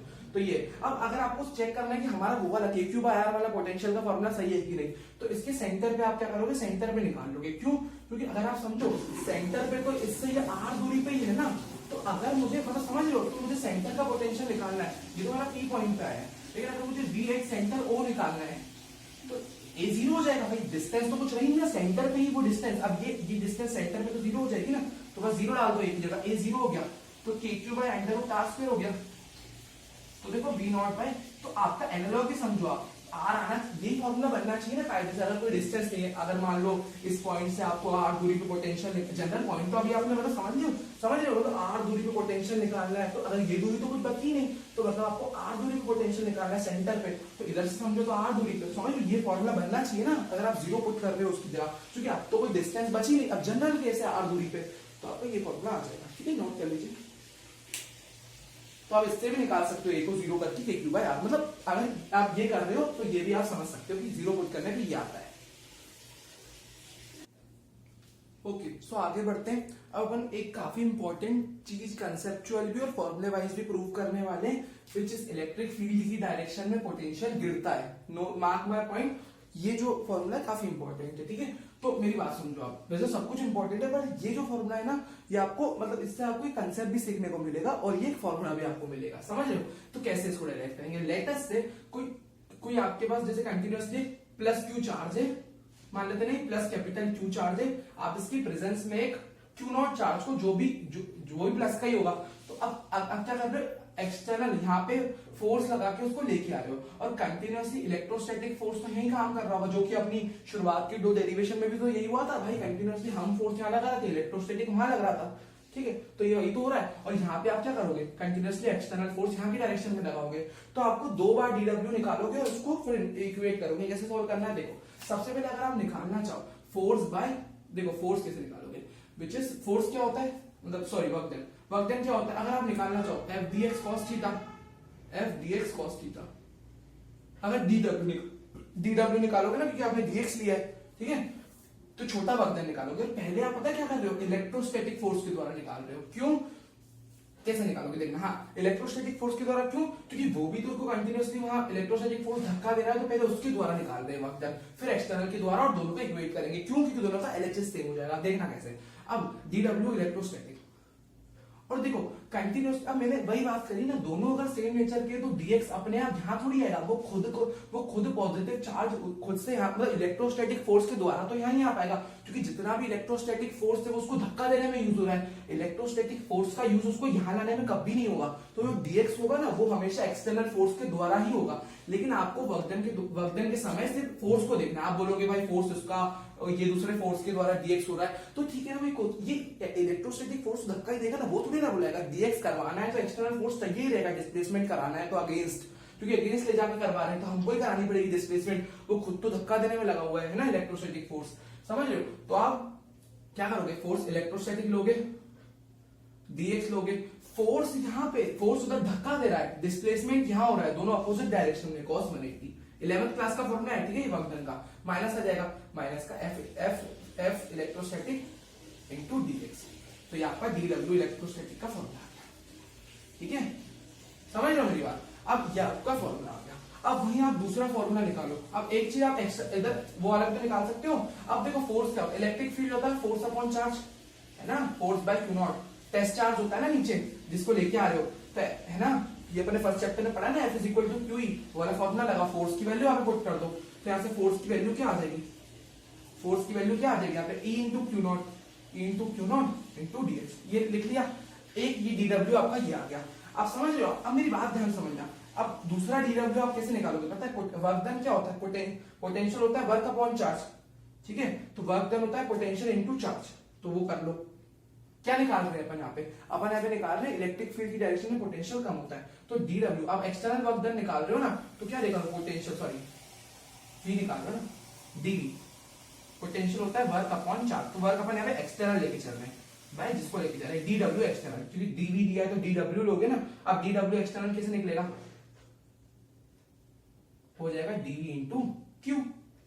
देखो अब आप मेरी बात ध्यान समझना, आप बोलोगे ये डीडब्ल्यू इलेक्ट्रोस्टैटिक है, ये डीडब्ल्यू एक्सटर्नल है, तो मैं दोनों को इक्वेट कैसे कर रहा हूं, ठीक है, ये तो आपने टू बी मोर प्रिसाइज यहाँ पे नीचे लिख दिया है, लेकिन है तो दोनों डीडब्ल्यू ही। और दूसरी बात, खैर वो तो कोई रीजन हुआ नहीं, बट अगर आप मेरी बात ध्यान समझो, तो जो work done by electrostatic force होगा ना, छोटा वर्क डन, और जो छोटा वर्क डन बाय एक्सटर्नल होगा, हम उनको ना एक छोटे उनके केस में उनको बराबर ले सकते हैं, क्योंकि जैसे मान लो एक डीएक्स दूरी के लिए मैं बात कर रहा हूँ, ठीक है, अब डीएक्स दूरी पे जो इलेक्ट्रोस्टैटिक फोर्स धक्का देने में, मान लो, चलो मैं आपको ना चलो समझा देता हूँ। अब डीएक्स दूरी, इतनी डीएक्स दूरी आपने उसको आगे बढ़ाया मान लो, और उतनी ही डीएक्स दूरी बढ़ाने में क्या हुआ होगा, जो आपने वर्क डन किया होगा वो डीडब्ल्यू उतनी देर में आपको कितना वर्क डन करना पड़ा होगा। अगर आपको उसको इलेक्ट्रोस्टैटिक फोर्स के अगेंस्ट ले जाना है, तो आपको मिनिमम से मिनिमम डीडब्ल्यू इलेक्ट्रोस्टैटिक से तो ज्यादा ही वर्क डन करना पड़ेगा, है ना, मतलब इलेक्ट्रोस्टैटिक फोर्स जो है उसके वर्क डन से ज्यादा ही वर्क डन करना पड़ेगा ना, मतलब इलेक्ट्रोस्टैटिक फोर्स को तो ओवरकम करना ही पड़ेगा, या तो नियरली बराबर आप वर्क डन कर दो,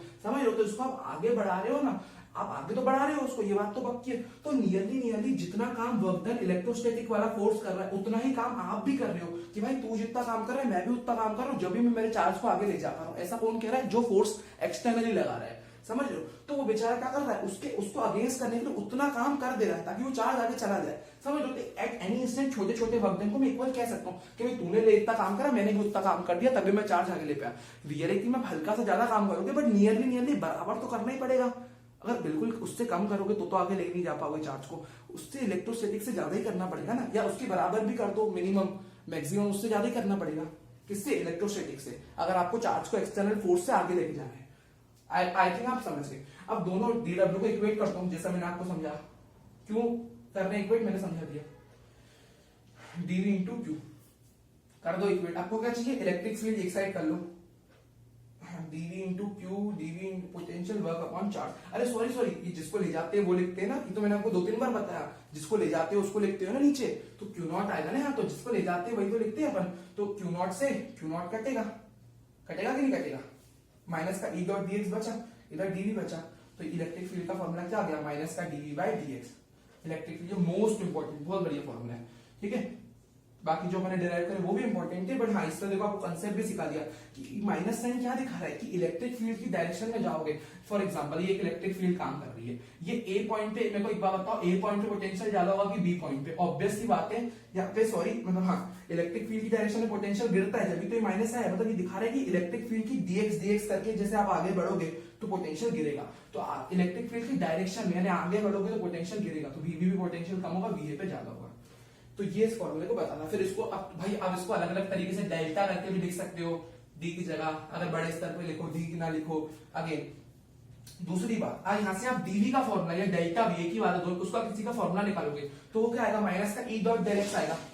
अब मैं अगर आपको एक काम की बात बताऊं तो पोटेंशियल एक स्केलर क्वांटिटी है, तो स्केलर क्वांटिटी तो डॉट प्रोडक्ट का काम करता है एक तरह से, मल्टीप्लाई नहीं डॉट प्रोडक्ट का। तो आप इसकी जगह ये भी लिख सकते हो कहीं कहीं ये फॉर्मूला, माइनस का E del x cos theta. क्या पता है वो कहीं पे ये फॉर्मूला भी काम आता है। ये अपना कौन सा फॉर्मूला है? इसको आप ऐसा डॉट प्रोडक्ट मान के भी सॉल्व कर सकते हो, कहीं कहीं कहाँ यूज आ जाए तो आ जाए। बट हाँ मेन तो अब ये फॉर्मूले से आपका काम हो जाएगा, बट ये लिख लो आप, ठीक है। ये हो गया अपना ये वाली डेरिवेशन, ठीक है। ओके सो आगे बढ़ते हैं। अब निकालते हैं potential due to electric dipole at axial point. अब जो फर्स्ट चैप्टर में डेरिवेशन करी थी उससे काफी आसान है, क्योंकि इलेक्ट्रिक फील्ड वेक्टर थी तो वो टफ था। ये स्केलर क्वांटिटी तो आसान होगा। कैसे? पहले फिगर बना लेते हैं भाई। मान लेते हैं आपका डाइपोल का प्लस चार्ज है, ये आपका डाइपोल का यहाँ पे माइनस चार्ज है, ठीक है। इसके एक्सिस पे आपको निकालना है। कैसे एक्सिस पे निकालोगे? कैसे? एक्सिस पे आने इसी लाइन पे ई पॉइंट पे, मतलब आपको पोटेंशियल निकालना है जिसकी दूरी सेंटर ऑफ द डाइपोल से आर है, राइट है ना। और डाइपोल की लेंथ 2a होती है, फर्स्ट चैप्टर में पढ़ा था, इजीली कैलकुलेशन के लिए यही लिया जाता है फिजिक्स में, ठीक है। तो ये आपका आ गया। अब उसके बाद कैसे निकालोगे? टोटल पोटेंशियल इस पी पॉइंट पे निकालना है, तो इसके द्वारा भी होगा, इसके द्वारा भी होगा। तो v एट पॉइंट पी जो नेट आएगा वो v प्लस क्यू के द्वारा भी होगा और v माइनस क्यू के द्वारा। अपन ने देखा था कि इसको डायरेक्टली ऐड भी कर सकते हैं अपन, क्योंकि स्केलर क्वांटिटी है तो डायरेक्ट ऐड कर दो भाई, ठीक है। vp बस आपको डिस्टेंस पता होना चाहिए कि इससे कितनी दूरी पे। कैसे? ये जो प्लस क्यू चार्ज से है तो ये r प्लस ए की दूरी हो गई, r प्लस ए की दूरी हो गई ना, r प्लस ए की दूरी हो गई। और इस वाले नीचे माइनस क्यू वाले चार्ज से कितनी दूरी हो गई? r माइनस ए की दूरी हो गई। ये अपने फर्स्ट चैप्टर में भी किया था, देखो ना। r ये r प्लस ए, ये आधा a हो गया ना, और ये क्या हो गया? माइनस क्यू से ये r, और ये आधा इसमें से हट गया माइनस है। अरे बाब यार ये समझ गए होंगे, ठीक है भाई। इससे तो पूरा r प्लस ए की दूरी पे प्लस क्यू चार्ज से, और इस पे r माइनस ए की दूरी पे माइनस क्यू से, ठीक है, ठीक है। अच्छा अब एक काम करो, के क्यू बाय या तो हाँ चलो ठीक है, तो अब क्या कर सकते हैं यहाँ पे? K Q by R plus ए, है ना, प्लस क्या लिख सकते हो? या तो चलो एक काम, मैं आपको एक चीज और बताऊं, इसमें कोई दिक्कत नहीं है ऐसा करने में भी, आंसर आपका। लेकिन अपन ने फर्स्ट चैप्टर में क्या करा था? माइनस क्यू को पहले लिया था ना, तो आप माइनस क्यू को पहले ले लो ताकि आपका सेम चलता रहे। कर आप वैसे भी सकते हो, कोई दिक्कत नहीं है, बट हाँ मैं आपको इसलिए चाह रहा हूँ अगर कंफ्यूज हो कि फर्स्ट चैप्टर में मैंने कौन से चार्ज को पहले दिया था, तो आप डाइपोल में आप जनरली माइनस चार्ज को पहले लेते, तो आप मतलब ले सकते हो, ज्यादा इजी रहता है। सेम चलने दो ना भाई, जो फर्स्ट चैप्टर में किया है वही यहाँ पे कर लेते हैं, सेम रहेगा ताकि आपको कंफ्यूजन नहीं रहेगा। तो कहाँ पे क्या रखना है? तो यहाँ पे माइनस क्यू के द्वारा या जगह minus K Q by R plus ए, नहीं थोड़ा सा हो सकता है फर्क आ जाए आंसर, बट हाँ मैथमेटिकली वो कोई दिक्कत नहीं है, सेम ही रहेगा। वैसे भी कर सकते हो, बट मेरी बात मानो तो ऐसे कर लो, ठीक है। तो minus K Q by R plus ए, और प्लस क्यू के द्वारा क्या होगा? के क्यू बाय, अब प्लस क्यू वाला मेरा देखो थोड़ा थोड़ा चेंज आ सकता है, हो सकता है, फिर भी आप एक बार करके देखना, बट मेरी बात अपन ऐसे कर लेते क्योंकि फर्स्ट चैप्टर में अपन ऐसे किया था, ठीक है। तो minus K Q by R plus A, minus की दूरी क्या है? आर प्लस ए है ना, माइनस की दूरी, तो बस वो लिख ली और दोनों को ऐड कर दिया डायरेक्ट। साइन भी लोगे, मैंने आपको बताया था ना साइन भी लेना पड़ता है, तो किसको कॉमन लोगे? के क्यू को कॉमन ले लो, तो ये बचेगा 1 upon R minus A minus 1 upon R plus A, ठीक है। देख लीजिए था। आगे करते हैं सॉल्व। आगे अगर आप सॉल्व करोगे तो कैसे होगा? है ओहो मैंने इसको ही मिटा दिया, चलो कोई बात नहीं, वैसे अपने को इस टाइप का भी यूज है ना, उसको मिटा दो। आगे अपन कैसे करेंगे भाई सॉल्व? दोनों को बस अब मैथ्स के सॉल्व करना है। एलसीएम ले लो नीचे, K Q by R minus A, R plus A, ऊपर आ जाएगा R plus A minus of R minus A, है ना। ये आप समझ रहे होंगे, मैंने मैथ्स कर रहा हूँ यहाँ पे एलसीएम वगैरह लेके, ठीक है। तो यहाँ पे आप फिजिक्स अपनी खत्म हो गया, अपन मैथमेटिकली इसको सॉल्व कर रहे हैं। माइनस अंदर मल्टीप्लाई कराओगे, नीचे A minus B A plus B लगाओगे, R square minus A square आ जाएगा, ठीक है जी। के वीपी के क्यू ये कटेगा तो 2a upon R square minus A square. Again Q into 2a क्या होता है, डाइपोल मोमेंट। देखो सेम फर्स्ट चैप्टर जैसा बट उससे थोड़ा आसान। क्यू इंटू 2a की जगह डाइपोल मोमेंट लिख सकते हो, R square minus A square. ये आ गया जनरल फॉर्मूला। बट निकालोगे for short dipole, short dipole के लिए मैंने बताया था ना, दोनों भाई पे पास हो जाते हैं चार्ज, कि एकदम हमारा जो 2a डिस्टेंस है वो नियरली जीरो हो जाता है। तो 2a अगर नियरली जीरो होगा तो a ही नियरली जीरो होगा ना, 2 तो कांस्टेंट है ना, समझ लो। तो समझ लो, ये तो 2 तो कांस्टेंट है ना, 2a नियरली जीरो हो जाएगा, दोनों की डिस्टेंस नियरली खत्म हो जाएगी, छोटा सा डाइपोल एकदम, तो a भी जीरो ही हो गया। तो vp आपका आ जाएगा kp by R square for short dipole. ये लिख लो फॉर शॉर्ट डाइपोल, वो नॉर्मल डाइपोल के लिए for short dipole, for short dipole, ठीक है। नोट कर लीजिए, आगे बढ़ते हैं जल्दी से। अब निकालते हैं पोटेंशियल। इसमें कोई डायरेक्शन का कोई फंडा नहीं, जहां पे मैंने सारी डायरेक्शन समझी थी ना, उसका कोई रोल नहीं है। स्केलर क्वांटिटी सबसे बढ़िया बात ये हो गई अपने पास, इजी हो गया ना गेम।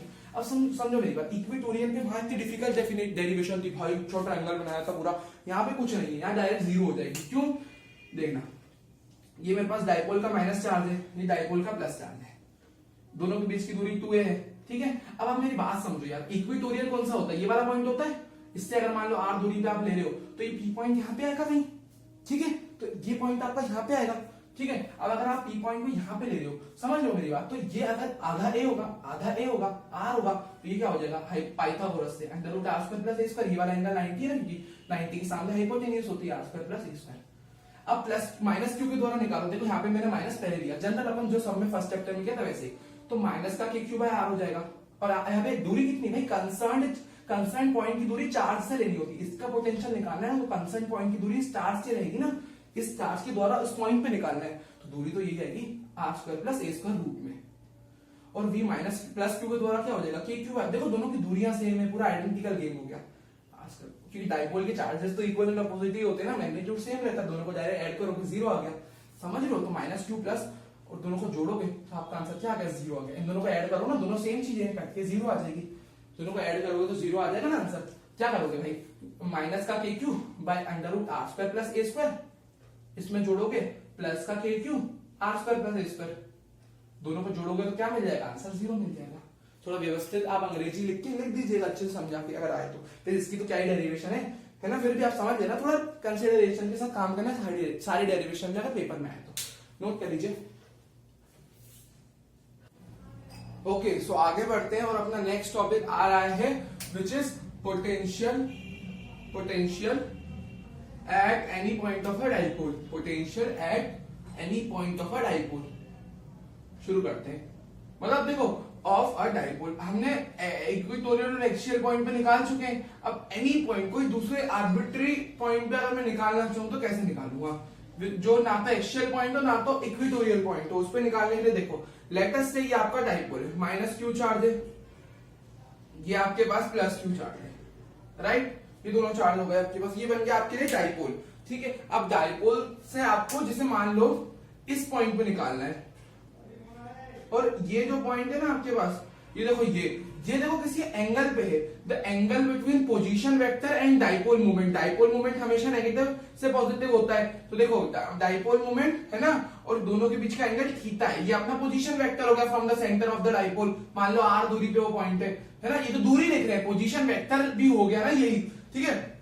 कल जैसे अपन ने एक्सियल के लिए निकाली थी, है ना, चलो वो मैं आपको आगे बताता हूं। तो पहले आप इतना समझो, एक्सियल पे जब निकाली थी तो सेंटर ऑफ द डाइपोल से जो पोजीशन वेक्टर है वो 0 डिग्री के साथ था डाइपोल मूवमेंट के साथ, और इक्वेटोरियल पे 90 पे था। क्यों, क्योंकि देखो जैसे ये माइनस क्यू था प्लस क्यू था, है ना, और आपने इधर एक्सिस पे निकाला था ना, तो ये रहा सेंटर ऑफ द डाइपोल से डाइपोल, मतलब डाइपोल मूवमेंट तो ऐसे ही जा रहा है माइनस से प्लस, और देखो इस पॉइंट का position vector from the centre of the dipole भी ऐसे ही जाएगा। मान लो यहाँ पे कोई पॉइंट है, तो समझ रहे हो, दोनों एक साथ जा रहे हैं सेम डायरेक्शन में, तो 0 डिग्री एंगल था। थीटा पोजीशन वेक्टर और डाइपोल मूवमेंट के बीच का एंगल होता है, पोजीशन वेक्टर उस पॉइंट का, तो इधर थीटा 0 था फॉर एक्सियल। क्योंकि आप आर्बिट्री के लिए काम कर रहे हो, जनरल पॉइंट के लिए, तो कॉस थीटा आपके फॉर्मूले में आएगा, और वहां एंगल पुट करोगे ना तो आपके ये दोनों फॉर्मूले बन जाएंगे, ठीक है, जो अपन ने इसके पहले डिराइव किए थे, है ना, माइनस क्यू प्लस क्यू। अब जैसे आपने इधर इधर इधर डिराइव किया था इक्वेटोरियल पे, तो ये डाइपोल मोमेंट इस साइड है और डाइपोल के सेंटर से इसका पोजीशन वेक्टर ऐसे ऊपर जा रहा था इस पॉइंट का, क्योंकि इक्वेटोरियल पॉइंट यहां था, तो ये एंगल 90 बन रहा ना, डाइपोल मोमेंट और ऊपर था पोजीशन वेक्टर, दोनों के बीच एंगल 90, तो यहाँ थीटा 90 आएगा। तो मैं पुट करूंगा ना आगे, तो आप समझ जाना, आपके वो वाले फॉर्मूले आ जाएंगे यहाँ पे, वो प्रूव कर सकते हो कि वो दोनों फॉर्मूले, ये वाला फॉर्मूला अपना ठीक आया है, क्योंकि इसके फॉर्मूले में आप जो पुट करोगे ना आपके वाले फॉर्मूले बन जाएंगे जब एंगल पुट करोगे तो। चलो वो तो आप ठीक है। तो अब आपको किस तरह कंप्लीट करना है इसको, देखो यहाँ पे आपको एक आर्बिट्री पॉइंट निकालना है जो इससे कुछ एंगल पे, ना तो 90 में पूरा इक्वेटोरियल भी नहीं, ना तो 0 पे एक्सियल भी नहीं है, ठीक है।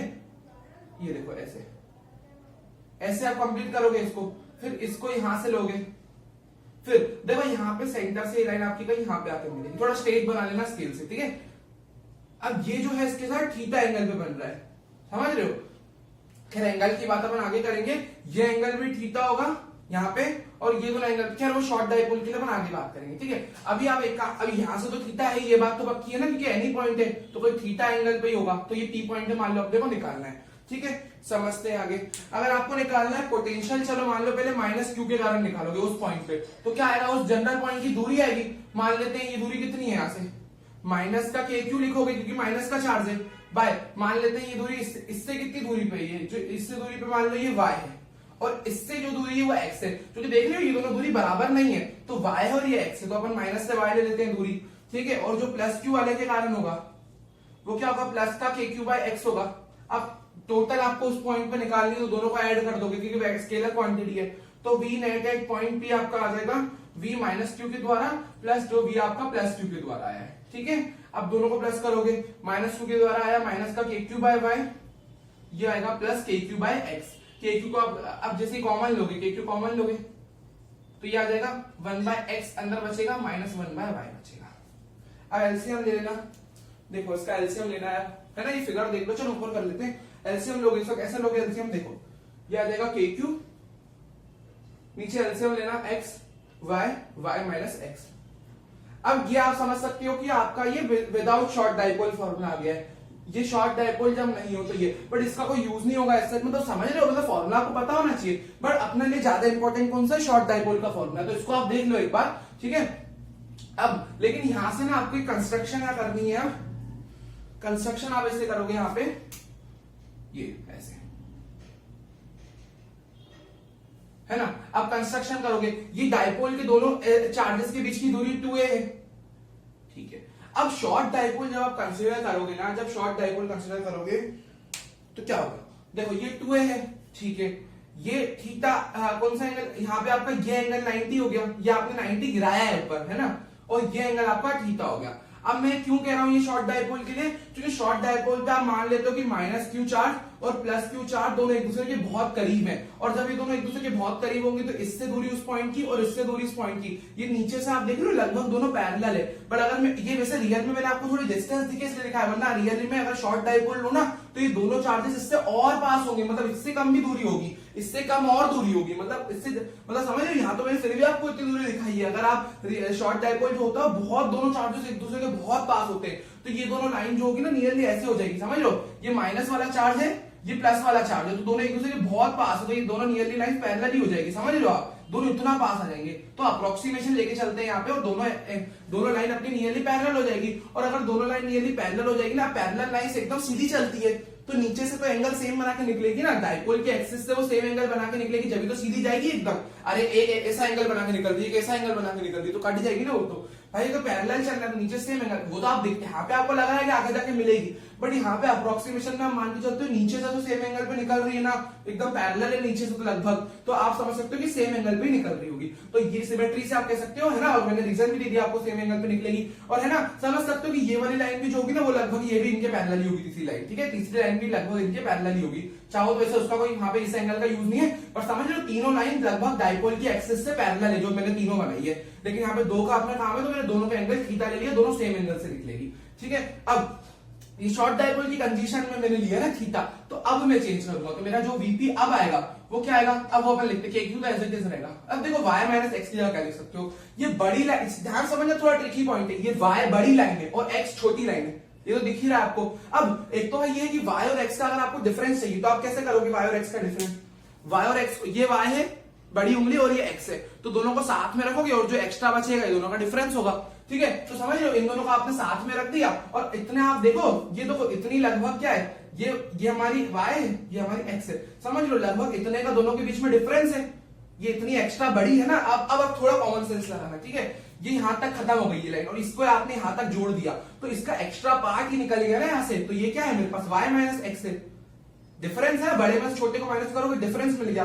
ठीक है, तो ये आपका y माइनस एक्स है। तो और ये y माइनस एक्स की वैल्यू आप कैसे निकालोगे, ये 2a है, ये थीटा है, तो ये क्या हो जाएगा 90 के सामने, और इसको आप क्या कह सकते हो, ये आपका हो जाएगा 2a cos थीटा। क्यों, क्योंकि देखो ना ये, चलो या तो एक काम करो ना, यहां से अगर नहीं समझ में आ रहा तो एक काम ऐसा कर लो, इस ट्रायंगल में cos थीटा निकाल लो तो समझ में आ ही जाएगा ना, क्योंकि साइन से काम नहीं होगा। तो थीटा के साथ बेस क्या होगा, बेस अपॉन हाइपोटेन्यूज होता है ना, 90 ये है तो बेस आपका y माइनस एक्स होगा, 90 और थीटा साथ में है ना, बेस अपॉन हाइपोटेन्यूज क्या है 90 के सामने विच इज 2 है, तो y माइनस एक्स की वैल्यू जब भी मैं कह रहा था 2a cos थीटा, तो मैंने आपको लिख के भी दिखा दी कि 2a cos थीटा ऐसे आएगी, थोड़ा टेढ़ा लिख दिया, समझ जाना y माइनस एक्स है 2a cos थीटा। इसको नोट कर लो कैसे आया मेरे 2a cos थीटा, नोट कर लो इसको। अब मैं y माइनस एक्स की जगह सब्स्टिट्यूट कर रहा हूं 2a cos theta for short dipole. ठीक है, यहां से अपना पूरा शॉर्ट डायपोल का खेल जो मैंने लाइन लाल वाली बनाई है वो लिख देना आप फॉर शॉर्ट डायपोल। ठीक है, ये शॉर्ट डायपोल के लिए शॉर्ट डायपोल, ये 2a cos थीटा आ जाएगा और नीचे क्या, अब xy की जगह मेरी बात समझना, मेरी बात समझना। अब शॉर्ट डायपोल के लिए आप कहते हो तो मैंने कहा ये दोनों लाइन एक दूसरे के बहुत पास आ जाएगी, जैसे ये माइनस क्यू है ये प्लस क्यू, ये नियरली दोनों एक दूसरे के बहुत पास आ जाएंगे और y और x जो है ना वो नियरली एकदम साथ में चलने लग जाएगी, मैंने आपको बोला। तो जब हम कहते हैं ना दोनों, चलो यार थोड़ा मिटाना पड़ेगा, इसको मिटा के मैं आपको समझाता हूँ। यहाँ पे देखो कि भाई कैसे मैं x और y को यहाँ बराबर रिलेट कर रहा हूँ, जैसे दिख तो रहा है आपको दोनों बराबर तो बिल्कुल नहीं है, पर जब शॉर्ट डायपोल होता है ना सारी असम्पशन हम लेके चलते हैं, इस फॉर्मूले में असम्पशन थोड़ी ज्यादा है इस डेरिवेशन में। तो देखो जब दोनों बहुत पास आ जाएंगे तो इससे आप ये बनाओगे, ठीक है, अब इससे आप ये बनाओगे तो देखो दोनों नियरली बराबर बराबर होगी ना, ये तो नियरली मैंने तो बहुत पास दिखा, और ज्यादा ये पास होंगे, और ज्यादा पास अगर आप समझो तो ये दोनों लाइन नियरली बराबर ही हो जाएगी ना। डायपोल डायपोल इतने एक दूसरे के चार्जेस इतना पास आ रहे हैं, दोनों चार्जेस एक दूसरे के इतना पास आ गए, ये माइनस क्यू है, इसके बहुत पास ये प्लस क्यू चार्ज है, नियरली जीरो डिस्टेंस दोनों के बीच में। तो इससे आप जो लाइन बनाओगे और इससे जो आप लाइन बनाओगे वो नियरली बराबर बराबर हो रही है ना, आगे जाके आप बोल भी तो अगर मिल रही है तो नीचे से तो पैरेलल निकल रही है, वो हमने कहा ठीक है, बट देखो दोनों लगभग बराबर नहीं दिख रही है आपको, दोनों जब बहुत पास हो गए तो आप नीचे दोनों को बराबर मान सकते हो। तो x और y दोनों बराबर हो गई तो आपने दोनों को बोल दिया y की जगह भी x लिख दो, क्योंकि दोनों बराबर है तो x स्क्वायर कर दिया। आपने आप ले रहे हो कि हमें x नियरली y के बराबर ही है, ठीक है, तो आपने x स्क्वायर और दोनों नियरली r के बराबर है। अब दोनों नियरली सॉरी x स्क्वायर नहीं है r स्क्वायर आएगा, क्यों दोनों नियरली r के बराबर क्यों है, क्योंकि अगर ये दोनों इतना पास पास है तो जो बीच वाली लाइन है इसको मैंने बोला ना ये r दूरी है, यहाँ से सेंटर ऑफ द डायपोल से r दूरी मान लो इस पॉइंट की, तो ये बीच वाली जो लाइन है, बीच वाली जो लाइन है वो भी लगभग इनके बराबर ही होगी ना, बीच वाली लाइन।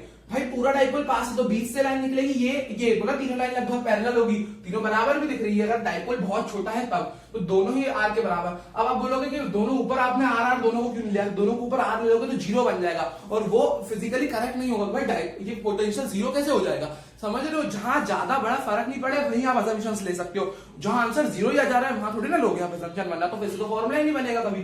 तो आपको जहां ज्यादा बड़ा डिफरेंस ना आए, नीचे मल्टीप्लाई में आप कर सकते हो ना, ऊपर करोगे तो जीरो ही आ जाएगा, वो अपना करेक्ट फिजिकली नहीं है, जीरो कैसे हो सकता है पोटेंशियल, ठीक है। तो आपको दिमाग में रखना है, यहाँ लोगे तो फॉर्मूला बन ही नहीं पाएगा कभी। अगेन ये सारी असम्पशन याद रखना, Q इंटू 2 एक डायपोल मूवमेंट होता है, KP cos theta by r square, ये आ गया शॉर्ट डायपोल के फॉर्मूला। अब कायदे से ये बात है कि थीटा जीरो पुट करोगे तो एक्सियल का शॉर्ट डायपोल का फॉर्मूला, क्योंकि फॉर्मूला शॉर्ट डायपोल के लिए आया है, इसका शॉर्ट डायपोल के लिए, तो थीटा जीरो पुट करोगे तो एक्सियल के शॉर्ट डायपोल का फॉर्मूला आना चाहिए, और जब थीटा 90 पुट करोगे, थीटा 90 पुट करोगे तो आंसर जीरो ही आ जाना चाहिए, क्योंकि उसमें तो कोई शॉर्ट डायपोल कुछ था ही नहीं, आंसर तो जीरो ही आ रहा था ना उसमें। तो समझ रहे हो मेरी बात, किसकी बात कर रहा हूँ मैं, इक्वेटोरियल की, इसको देख लो एक बार, उसमें तो जीरो ही आ रहा था ना, तो इसलिए अब थीटा 90 पुट करोगे तो cos 90 तो जीरो होता है ना, तो आंसर जीरो आ भी रहा है, समझ रहे हो मेरी बात। ये देखो अब वीपी निकालोगे फॉर इक्वेटोरियल, इक्वेटोरियल के लिए निकालोगे, पहले चलो पहले एक्सियल के लिए निकाल लेते हैं, एक्सियल के लिए निकालोगे तो थीटा जीरो लोगे, मैंने बता दिया किसके बीच का एंगल होता है, cos जीरो किसके बराबर होता है, KP cos जीरो 1 होता है, cos जीरो 1 होता है तो KP बाय नीचे r square, KP by r square. तो यही हमारा एक्सियल के शॉर्ट डायपोल का फॉर्मूला है, ठीक है, देखो प्रूव हो गया ना, मतलब ये फॉर्मूला अपना सही है। और इक्वेटोरियल के लिए अगर आप निकालोगे, इक्वेटोरियल के लिए निकालोगे तो cos 90 आपका जीरो हो जाएगा, तो आंसर जीरो आ रहा है। और यहाँ से जो एक्सियल का फॉर्मूला निकल के आ रहा है ना, वैसे अगर इधर जीरो नहीं होता पोटेंशियल तो इसका भी शॉर्ट डायपोल का ही फॉर्मूला आता, वैसे तो जीरो है बट क्योंकि ये फॉर्मूला शॉर्ट डायपोल का है तो इनका भी शॉर्ट डायपोल का निकलेगा, तो ये जीरो हो जाएगा। प्रूव हो गया ना, मतलब ये फॉर्मूला अपना सही है। तो उसमें अपन वो वाले दो भी चेक कर लिए, नोट कर लो भाई। आगे बढ़ते हैं भाई। अब अपन एक काम करते हैं, देखो अपन ने कल कुछ एक चीज पढ़ी थी कि भाई इलेक्ट्रिक फील्ड की डायरेक्शन में पोटेंशियल गिरता है, उसका मैं आपको हल्का सा रीजन देना चाहूंगा ऐसा क्यों होता है। एक तो आप समझ चुके हैं फॉर्मूले में माइनस वही सबसे बड़ा प्रूफ है, ठीक है। या अगर मैं आपको थोड़ा फिजिकली भी अगर इसको बताऊं, मतलब जैसे दूसरे फिगर से भी बताऊं तो कैसे होगा। जैसे मान लो मैं ये प्लस चार्ज है, मान लेते कोई चार्ज है, ये अपनी इलेक्ट्रिक फील्ड ऐसे निकाल रहा होगा, मान लो इसने अपनी इलेक्ट्रिक फील्ड चारों डायरेक्शन में ऐसे बना रहे हैं। अब एक जनरल रफ फिगर बना के समझाओ, ठीक है। अब मान लो इससे आप ये चार्ज से, मतलब इस चार्ज से रिक्वायर्ड पॉइंट की दूरी होती है जहां पे आप निकालना चाहो इलेक्ट्रिक फील्ड, ओ सॉरी पोटेंशियल। इलेक्ट्रिक फील्ड की डायरेक्शन में पोटेंशियल गिरता है और इधर दूसरा पॉइंट आपने कह दिया लेट अस से इधर, विच इज एक्स। तो आप समझ रहे हो, सॉरी एक्स नहीं, उसको कह दो मान लो कोई पॉइंट एन, मान लो ये आपका पॉइंट है एन पॉइंट है। और वैसे ही तो आप ये मान लो पी पॉइंट की दूरी इससे कितनी है, आर है, और मान लो इसकी एम पॉइंट की दूरी इससे छोटा आर है, ठीक है। तो पी पॉइंट पे पोटेंशियल कितना लिखोगे, प्लस क्यू के कारण k Q by r, k Q by बड़ा आर, और v minus v plus q के द्वारा m पॉइंट पे कितना लिखोगे, ये p पॉइंट पे लिखा आपने, m पॉइंट पे कितना आएगा के क्यू बाय छोटा r। और आपको पता है बड़ा r ज्यादा बड़ा है, तो अगर डिस्टेंस नीचे की बढ़ गई तो पोटेंशियल कम होगा, डिस्टेंस बढ़ेगी तो पोटेंशियल कम होगा इनवर्सली। तो ये बड़ा आर जो डिस्टेंस बढ़ गई तो पोटेंशियल कम हो गया। और देखो ये पी पॉइंट इलेक्ट्रिक फील्ड की डायरेक्शन में आगे है, जब भी तो कहते हैं इलेक्ट्रिक फील्ड की डायरेक्शन में पोटेंशियल गिरता है, तो देखो पी पॉइंट पे पोटेंशियल कम हो गया। और एम जो पीछे वाला फील्ड, ये दूरी किसकी होती है, कंसर्न पॉइंट जहां पे पोटेंशियल निकालना है फ्रॉम द चार्ज, ठीक है। देखो यहाँ पे क्या है, अब नीचे छोटा आर है, अब छोटा आर डिस्टेंस कम है ना, और ये बड़ी डिस्टेंस, नीचे बड़ी चीज आ गई ना, तो आंसर छोटा हो गया। छोटी चीज है तो आंसर ये इससे तो बड़ा ही होगा नीचे वाला। तो इलेक्ट्रिक, क्योंकि ये पीछे है तो इसमें इलेक्ट्रिक पोटेंशियल ज्यादा होगा, इलेक्ट्रिक फील्ड की डायरेक्शन में पी पॉइंट पे कम होगा। ये मैंने आपको हल्का रीजन दे दिया, ठीक है। बाकी कल तो मतलब उसको तो आपने पढ़ ही लिया था पिछले टॉपिक में, राइट। आगे चलते हैं। हाँ, और क्या बताना था भाई, एक चीज और, कभी आपको क्वेश्चन में ना, जैसे कल अपन ने एक फॉर्मूला पढ़ा था, कल क्या हमने फॉर्मूला, मतलब कल कह रहा हूँ सॉरी, अपन एक फॉर्मूला पढ़ा था ना, क्या होता है इलेक्ट्रिक फील्ड माइनस का डीवी बाई डी एक्स, इसको अपन ने डिराइव भी किया था। यहां से कभी क्वेश्चन में आपको वेरिएबल इलेक्ट्रिक फील्ड दिख जाए, जैसे अभी तो अपन फिलहाल में क्वेश्चन नहीं कर रहे हैं इन वन शॉट्स में, ठीक है, बट हाँ अभी, लेकिन मैं आपको समझाऊं, आपको जैसे यूज पड़ जाए कभी इसका, तो ये डीवी के बराबर है, ठीक है, राइट। देख लो इसको आपने वहां दे दिया और माइनस को भी वहां दे दिया। तो क्वेश्चन में जब आपको, इसको पहले लिख लेता हूं, क्वेश्चन में जब आपको वेरिएबल इलेक्ट्रिक फील्ड दी और आपको टोटल पोटेंशियल का चेंज निकालना हो, है ना, ये दोनों साइड आप इंटीग्रेट कर देना। तो ये आपका जब वेरिएबल इलेक्ट्रिक फील्ड होगी, जैसे इलेक्ट्रिक फील्ड दे दी आपको 10x + 4 न्यूटन पर कूलम, इलेक्ट्रिक फील्ड का यूनिट होता है न्यूटन पर कूलम, 10x + 4 दे दी, इंटीग्रेट करना पड़ेगा, कुछ भी x के डिपेंडेंसी या किसी भी वेरिएबल पे डिपेंडेंसी हो तो, ठीक है। और आप समझ सकते हो कि इसको इंटीग्रेट करने में वैसे तो अपन v लिखते हैं, इसको वैसे डेल्टा v भी लिख सकते हो आप, भाई छोटे छोटे चेंजेस को, dv क्या होता है, चेंज होता है ना छोटा, तो छोटे छोटे चेंज को इंटीग्रेट करके पूरा डेल्टा v मिल गया। और माइनस जो भी आपको वेरिएबल इलेक्ट्रिक फील्ड दे रखी है उसको dx के साथ इंटीग्रेट कर देना, लिमिट वगैरह वो दे जो भी हो आप x की लिमिट लगा देना। तो ये फॉर्मूला आपका यूज होता है वेरिएबल इलेक्ट्रिक फील्ड्स के लिए, तो नोट कर लो इसको भी, ठीक है। चलो अब अपन आगे बढ़ेंगे और आगे अपन इक्विपोटेंशियल सरफेसेस के बारे में पढ़ेंगे। ओके, सो आगे अपना टॉपिक है इक्विपोटेंशियल सरफेस। एक बार आप ये पूरी स्लाइड देख लो, ठीक है। अब इक्विपोटेंशियल सरफेसेस कैसी सरफेसेस होती है, ठीक है, किसी भी समझ लो क्या होती है, ये लोकस होती है। लोकस का मतलब क्या होता है, एक ऐसा शेप जो पॉइंट्स को मिला के बना हो, लेकिन यहाँ पे मोर प्रिसाइजली जो पॉइंट्स होते हैं ना वो इक्वल पोटेंशियल पे होते हैं, मतलब ऐसे सारे पॉइंट्स का लोकस, यानी ऐसे सारे पॉइंट्स को मिला के एक जो शेप बनता है, ऐसे पॉइंट्स को which are at same potential. मतलब एक ऐसा अगर मैं शेप बना दूं जिस शेप में जितने भी पॉइंट्स है जो यूज हुए उस शेप को बनाने के लिए वो सारे सेम पोटेंशियल पे हो, और वो सारे सेम पोटेंशियल वाले पॉइंट से मिलके अगर मैंने कोई शेप बनाया हो या कोई सरफेस बनाई हो तो उसको कहते हैं इक्विपोटेंशियल सरफेस, ठीक है। Locus of all such points which are at same potential, यानी लोकस है भाई जो शेप बनाया उन सारे पॉइंट्स पे, जो सरफेस बनाई है जो सेम पोटेंशियल पे सारे पॉइंट्स थे। और इजी भाषा में जो सरफेस, ऐसी सरफेस जिसमें ऐसी सरफेस एट विच पोटेंशियल सारे पॉइंट्स पे are equal is known as equipotential surface. नाम से समझ में आ रहा है सारे पॉइंट्स का पोटेंशियल सेम होगा। अब देखो इसको हम फिगर समझते हैं, जैसे अलग अलग, ये आपको फिगर याद रखने पेपर में काम आएंगे। थोड़ा ना आप समझ जाएंगे, थोड़ा सिलेंडर टेढ़ा मेढ़ा बन गया, सही बना लेना, दोनों क्रॉस सेक्शन एक सिलेंडर के सेम होने चाहिए, अब अच्छे से और बनाएगा, ठीक है। फॉर पॉइंट चार्ज, देखो किसी पॉइंट चार्ज के लिए इक्विपोटेंशियल सरफेस कैसे होती है, इसकी प्रॉपर्टीज को हम डिस्कस करेंगे। बट देखो समझ लो अब क्या होता जा रहा है यहाँ पे, यहाँ पे देखो क्या पॉइंट चार्ज जिसने, तो ये प्लस आपके पास एक मान लो प्लस का चार्ज है, माइनस का भी हो सकता है, फिर उसमें क्या होता है इलेक्ट्रिक फील्ड अंदर आती है, बस एक एरो उल्टे हो जाएंगे। बट हाँ जनरल आप क्या समझते हो, जो चार्ज होता है ना उसके पास इलेक्ट्रिक फील्ड सबसे ज्यादा डेंसर है, समझ रहे हो, चार्ज के आसपास इलेक्ट्रिक फील्ड सबसे ज्यादा डेंसर है ना, तो वहां जो सारी इक्विपोटेंशियल सरफेस है वो बहुत पास पास होगी, बहुत पास पास, मतलब समझ रहे हो। और जैसे जैसे हम दूर जा रहे हैं तो ये डिस्टेंस ड्रास्टिकली बढ़ती है, इक्विपोटेंशियल सरफेसेस के बीच में डिस्टेंस डबल, मतलब अच्छी खासी बढ़ती है। ऐसा नहीं बोलोगे कि सबके बीच में डिस्टेंस सेम सेम है दो इक्विपोटेंशियल सरफेसेस के बीच में, ठीक है, इसके बीच में जो डिस्टेंस थी, डिस्टेंस के बीच में और ज्यादा हो गई पीछे वाले, क्योंकि वहां इलेक्ट्रिक फील्ड कमजोर हो गई, तो इक्विपोटेंशियल सरफेसेस दूर हो जाती है, तो सारे कंसेंट्रिक स्फीयर्स इक्विपोटेंशियल सरफेस हो गए। हम ये नहीं करें कि दो अलग अलग इक्विपोटेंशियल कंसेंट्रिक स्फीयर्स पे पोटेंशियल सेम होगा, थ्रू आउट एक कंसेंट्रिक स्फीयर पे ही पोटेंशियल सेम होगा। मतलब इनमें से कोई एक स्फीयर पसंद कर लो, एक ब्लू वाला रिंग पसंद, एक ब्लू वाली कंसेंट्रिक आप उठाओगे, यानी एक सरफेस को अगर उठाओगे तो एक सरफेस पे पोटेंशियल सेम होगा, समझ रहे हो। आप बोलोगे सारे जितने भी मैंने छोटे छोटे ये बनाए जो ये ब्लू कलर से, तो वो सब पे पोटेंशियल सेम नहीं होगा, थ्रू आउट एक ही कंसेंट्रिक स्फीयर पे पोटेंशियल सेम होगा। या कोई सा भी एक उठा लो इसमें से, जैसे मैंने सबसे बाहर वाला उठा लिया तो थ्रू आउट इसी में पोटेंशियल सेम होगा, ये वाला उठाया तो थ्रू आउट इसी पे ही सेम होगा, उसका दूसरे से कोई लेना देना नहीं है। सेम फॉर इधर लाइन चार्ज है अगर इनफाइनाइट, तो all concentric cylinders are equipotential surface, EPS है ना, इक्विपोटेंशियल सरफेस लिखा है मैंने, ठीक है। अगेन यहाँ पे इलेक्ट्रिक फील्ड जैसे जैसे कमजोर होगी, देखो सिलेंडर भी ड्रास्टिकली यहाँ पे दूर होते हुए आपको नजर में आएंगे। अब आप ऐसे देखो तो, ठीक है, ये देखो ध्यान से देख रहे हो, समझ रहे हो, ये इनके बीच की दूरी कुछ थी, इनके बीच की दूरी और बढ़ गई है ना।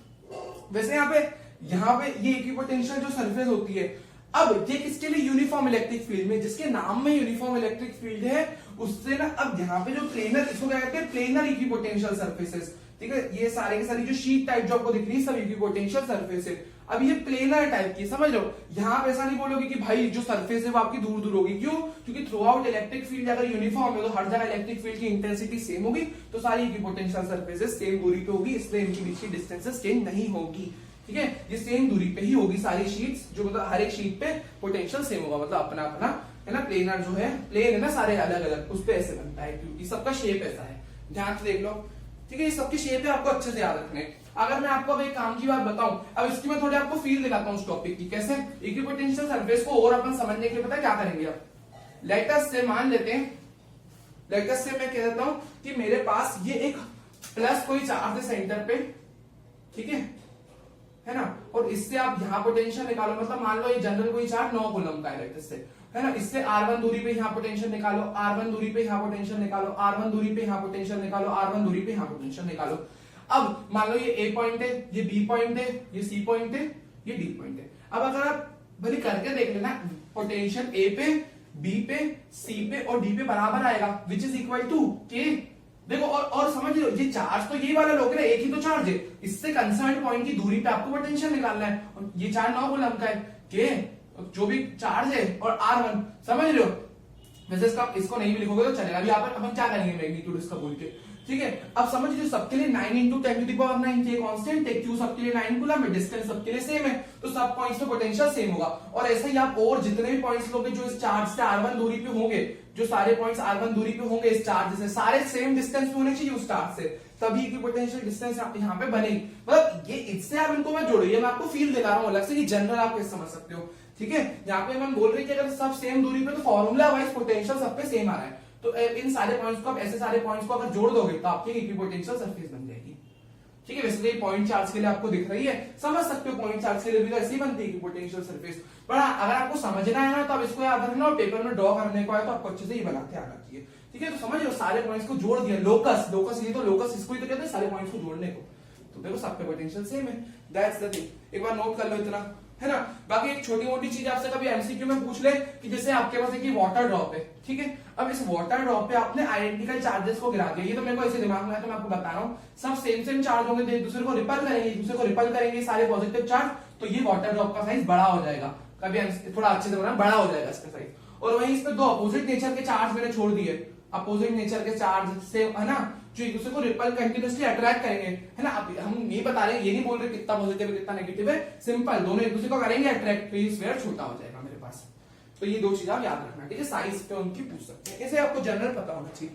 ये यहाँ पे मैंने आपको कुछ छोटी छोटी बातें बताई।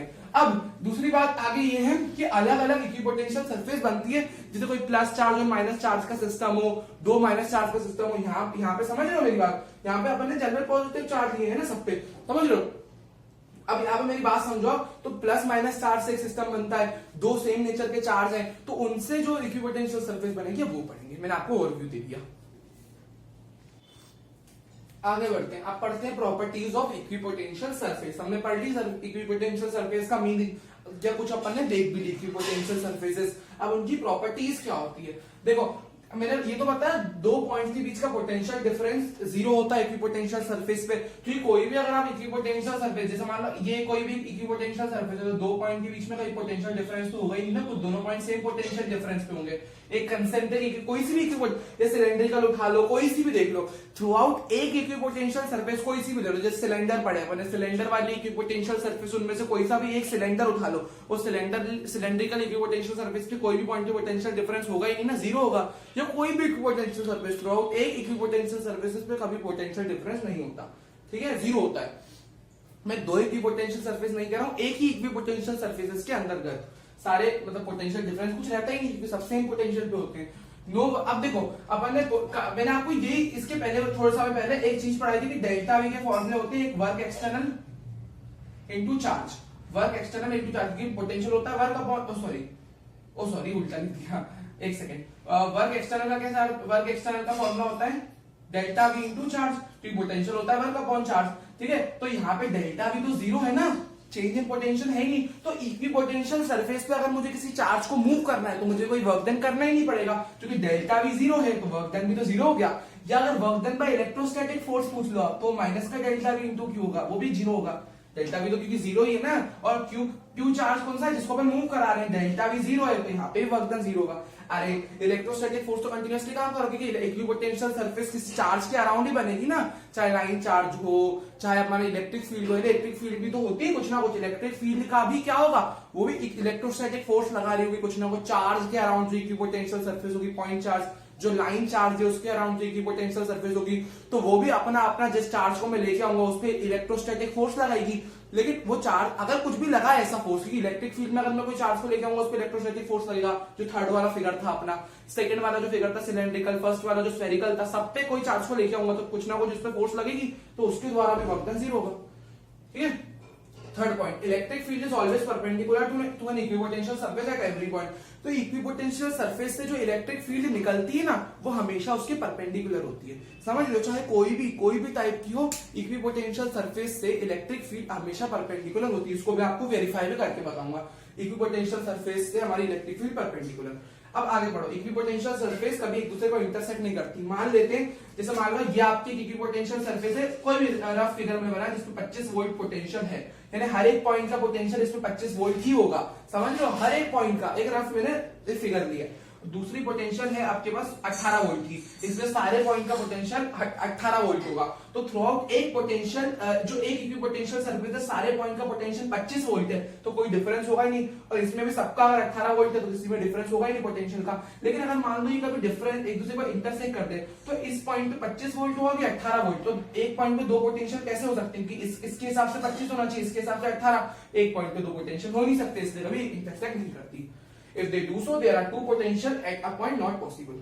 क्लोजर जितनी ज्यादा इक्विपोटेंशियल सरफेस क्लोजर होती है, इलेक्ट्रिक फील्ड रीजन में स्ट्रांग होती है। अपने पढ़ा, तो देखो ना, याद करो जब पॉइंट चार्ज के लिए बना रहा था या जब मैं सिलेंडर्स बना रहा था, तो मैंने जब इलेक्ट्रिक फील्ड स्ट्रांग थे, पास पास बनाए थे, वो जो कंसेंट्रिक स्फीयर्स थे या जो सिलेंडर थे पास पास, तो जैसे जैसे इलेक्ट्रिक फील्ड कमजोर हो रही थी तो मैंने उनको और दूर दूर कर दिया था।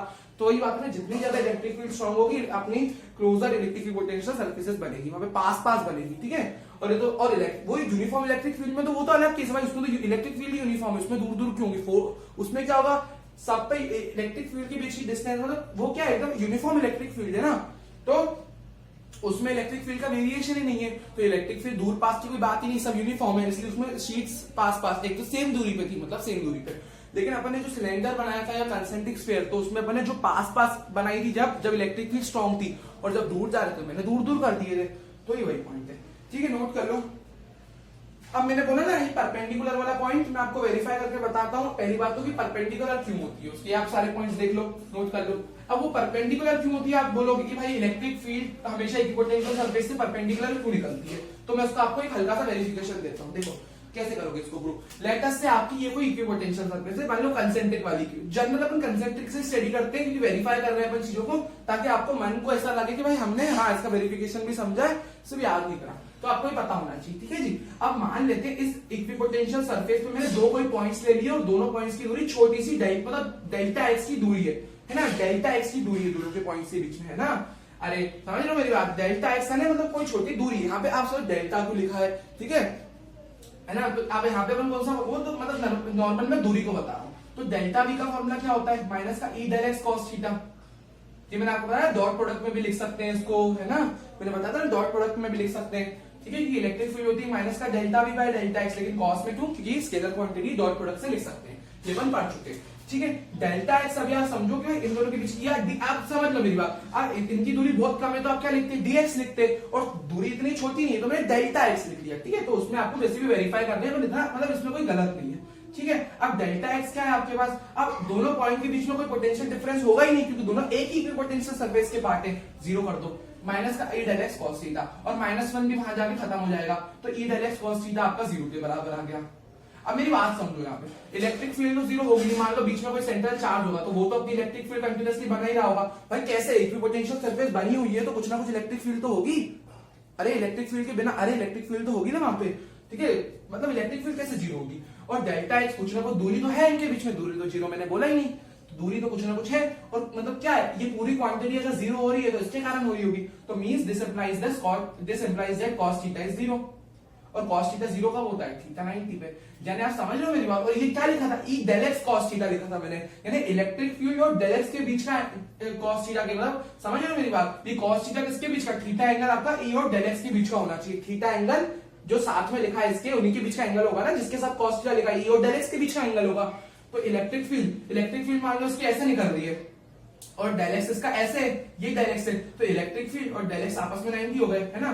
ऐसी इलेक्ट्रिक फील्ड मान लो जा रही है तो इलेक्ट्रिक फील्ड और डेल एक्स आपस में परपेंडिकुलर है, तो डेल एक्स क्या है, इस स्फीयर का ही तो पार्ट है, तो इक्विपोटेंशियल सरफेस का ही तो पार्ट है, तो डेल एक्स के परपेंडिकुलर, यानी एक तरह से सरफेस की तो परपेंडिकुलर हो गए, तो इसलिए वो परपेंडिकुलर हम कहते हैं। ठीक है, बाकी भी शेप्स हमने सिलेंडर वाला देखा था, जो यूनिफॉर्म इलेक्ट्रिक फील्ड अपन ने बनाई थी, है ना, शीट वगैरह, समझ लो, मतलब इक्विपोटेंशियल सरफेस के परपेंडिकुलर होती है इलेक्ट्रिक फील्ड, मतलब ये भी इसके परपेंडिकुलर ही जा रही होगी, इसको परपेंडिकुलर चीरते हुए निकल रही होगी यहाँ से इलेक्ट्रिक फील्ड। या जो सिलेंडर थे तो जो लाइन ऑफ चार्ज था, लाइन ऑफ चार्ज से जो इलेक्ट्रिक फील्ड निकल रही थी वो भी इसके परपेंडिकुलर जा रही होगी, समझ सकते हो ना आप ऐसा। तो वो सब होता है, बाकी वेरीफाई अपन इजी से करते हैं। ठीक है, इजी वाली स्टेप से ऐसे आपको वेरीफाई करना होगा। अब आगे एक चीज आप और वेरीफाई कर सकते हो, वो भी अपन इसी वाले स्फेरिकल वाले फंडे से करेंगे। क्यों, जैसे मैंने आपको बोला ना, इलेक्ट्रिक फील्ड जैसे जैसे कमजोर होती है तो वो कंसेंट्रिक स्फीयर बहुत ज्यादा ही दूर होते हैं, मतलब नॉर्मल दूरी उनके बीच, ऐसा नहीं कि भाई, मतलब समझ रहे हो मेरी बात, जो दूरी दो कंसेंट्रिक स्फीयर के बीच में है वो आगे जाके और बढ़ जाती है, आगे जाके दूसरे दो कंसेंट्रिक स्फीयर के बीच में और दूरी हो जाती है जब इलेक्ट्रिक फील्ड कमजोर होती है। देखो मेरी बात समझना, है ना, जैसे ये प्लस चार्ज है, मान लो प्लस क्यू चार्ज है, अगर ये चार्ज, ये पूरा बस चार्ज है, इसके अराउंड पहली इलेक्ट्रिक, अगर ये इक्विपोटेंशियल सरफेस ऐसी है ना, इक्विपोटेंशियल सरफेस यहाँ पे ऐसी है। अब जैसे जैसे मैं दूर जा रहा हूं तो ये दूर होगी, और दूर गया और दूर होगी, और कंटिन्यूअसली इसकी इलेक्ट्रिक फील्ड ऐसे बाहर निकल ही रही होगी, वो मैं अभी नहीं बता रहा हूं। ठीक है, आप समझ जाना, समझ लो। तो यहाँ पे अगर मैं आपको एक बात समझाऊं, मैं आपको एक बात समझाऊं, चलो अपने कैसे काफी सारी बना दी यार, है ना, ये आप समझ गए, इसको देख लो एक बार, अपन कुछ ऐसे मिटा देते हैं वरना अपन समझने में थोड़ी कठिनाई होगी, इसको दो को हटा के एक ही बना देते हैं, सिंपलर फिगर रखते हैं ना, थोड़ा समझने में ताकि आसानी हो। अब मैं आपको ये बताने वाला हूं कि वो दूरी कौन सी, मतलब वो बढ़ती जाती है, उसका एक वेरिफिकेशन देख रहे हैं अपन। ये मैंने एक बना दी, ठीक है। अब मेरी बात को आप ध्यान से सुनना, ठीक है जी, ध्यान से सुनिएगा।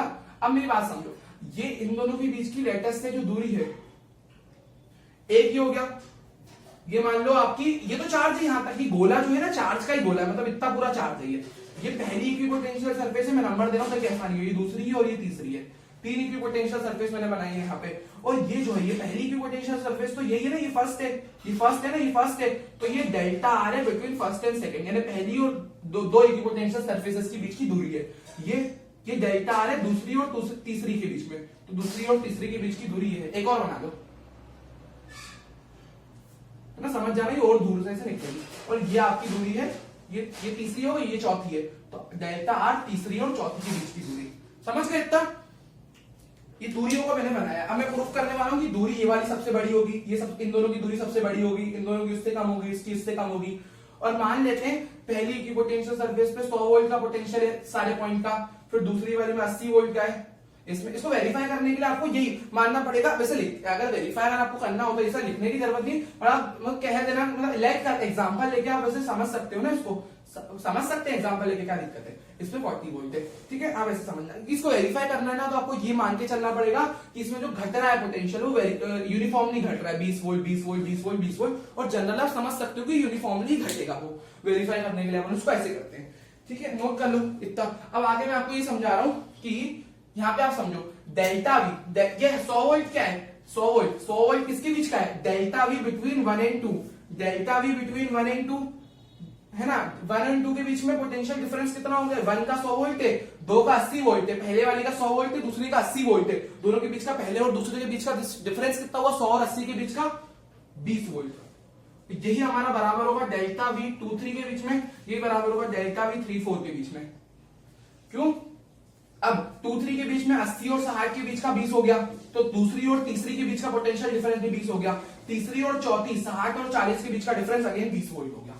तो ये तीनों पे पोटेंशियल डिफरेंस तो बराबर ही है, मतलब पोटेंशियल डिफरेंस हर एक कंसेंट्रिक पे बराबर होगा, लेकिन यहाँ पे पूरी पोटेंशियल सरफेस के बीच में मैंने कह दिया कि भाई इस पे 20 वोल्ट है दोनों के बीच का, इसके बीच के दोनों का 20 वोल्ट है, तो इससे मैंने बताया। अब आप समझ लोगे मैं क्या कह रहा हूँ, ठीक है। अब आगे बढ़ते हैं, दूसरी बात अब क्या प्रूफ करना है, इलेक्ट्रिक फील्ड सबसे ज्यादा स्ट्रॉन्ग। ये बात प्रूफ करने की जरूरत नहीं है, ये तो कॉमन सेंस है, चार्ज के पास इलेक्ट्रिक फील्ड स्ट्रॉन्ग होती है और दूर जाते जाते कमजोर होती है।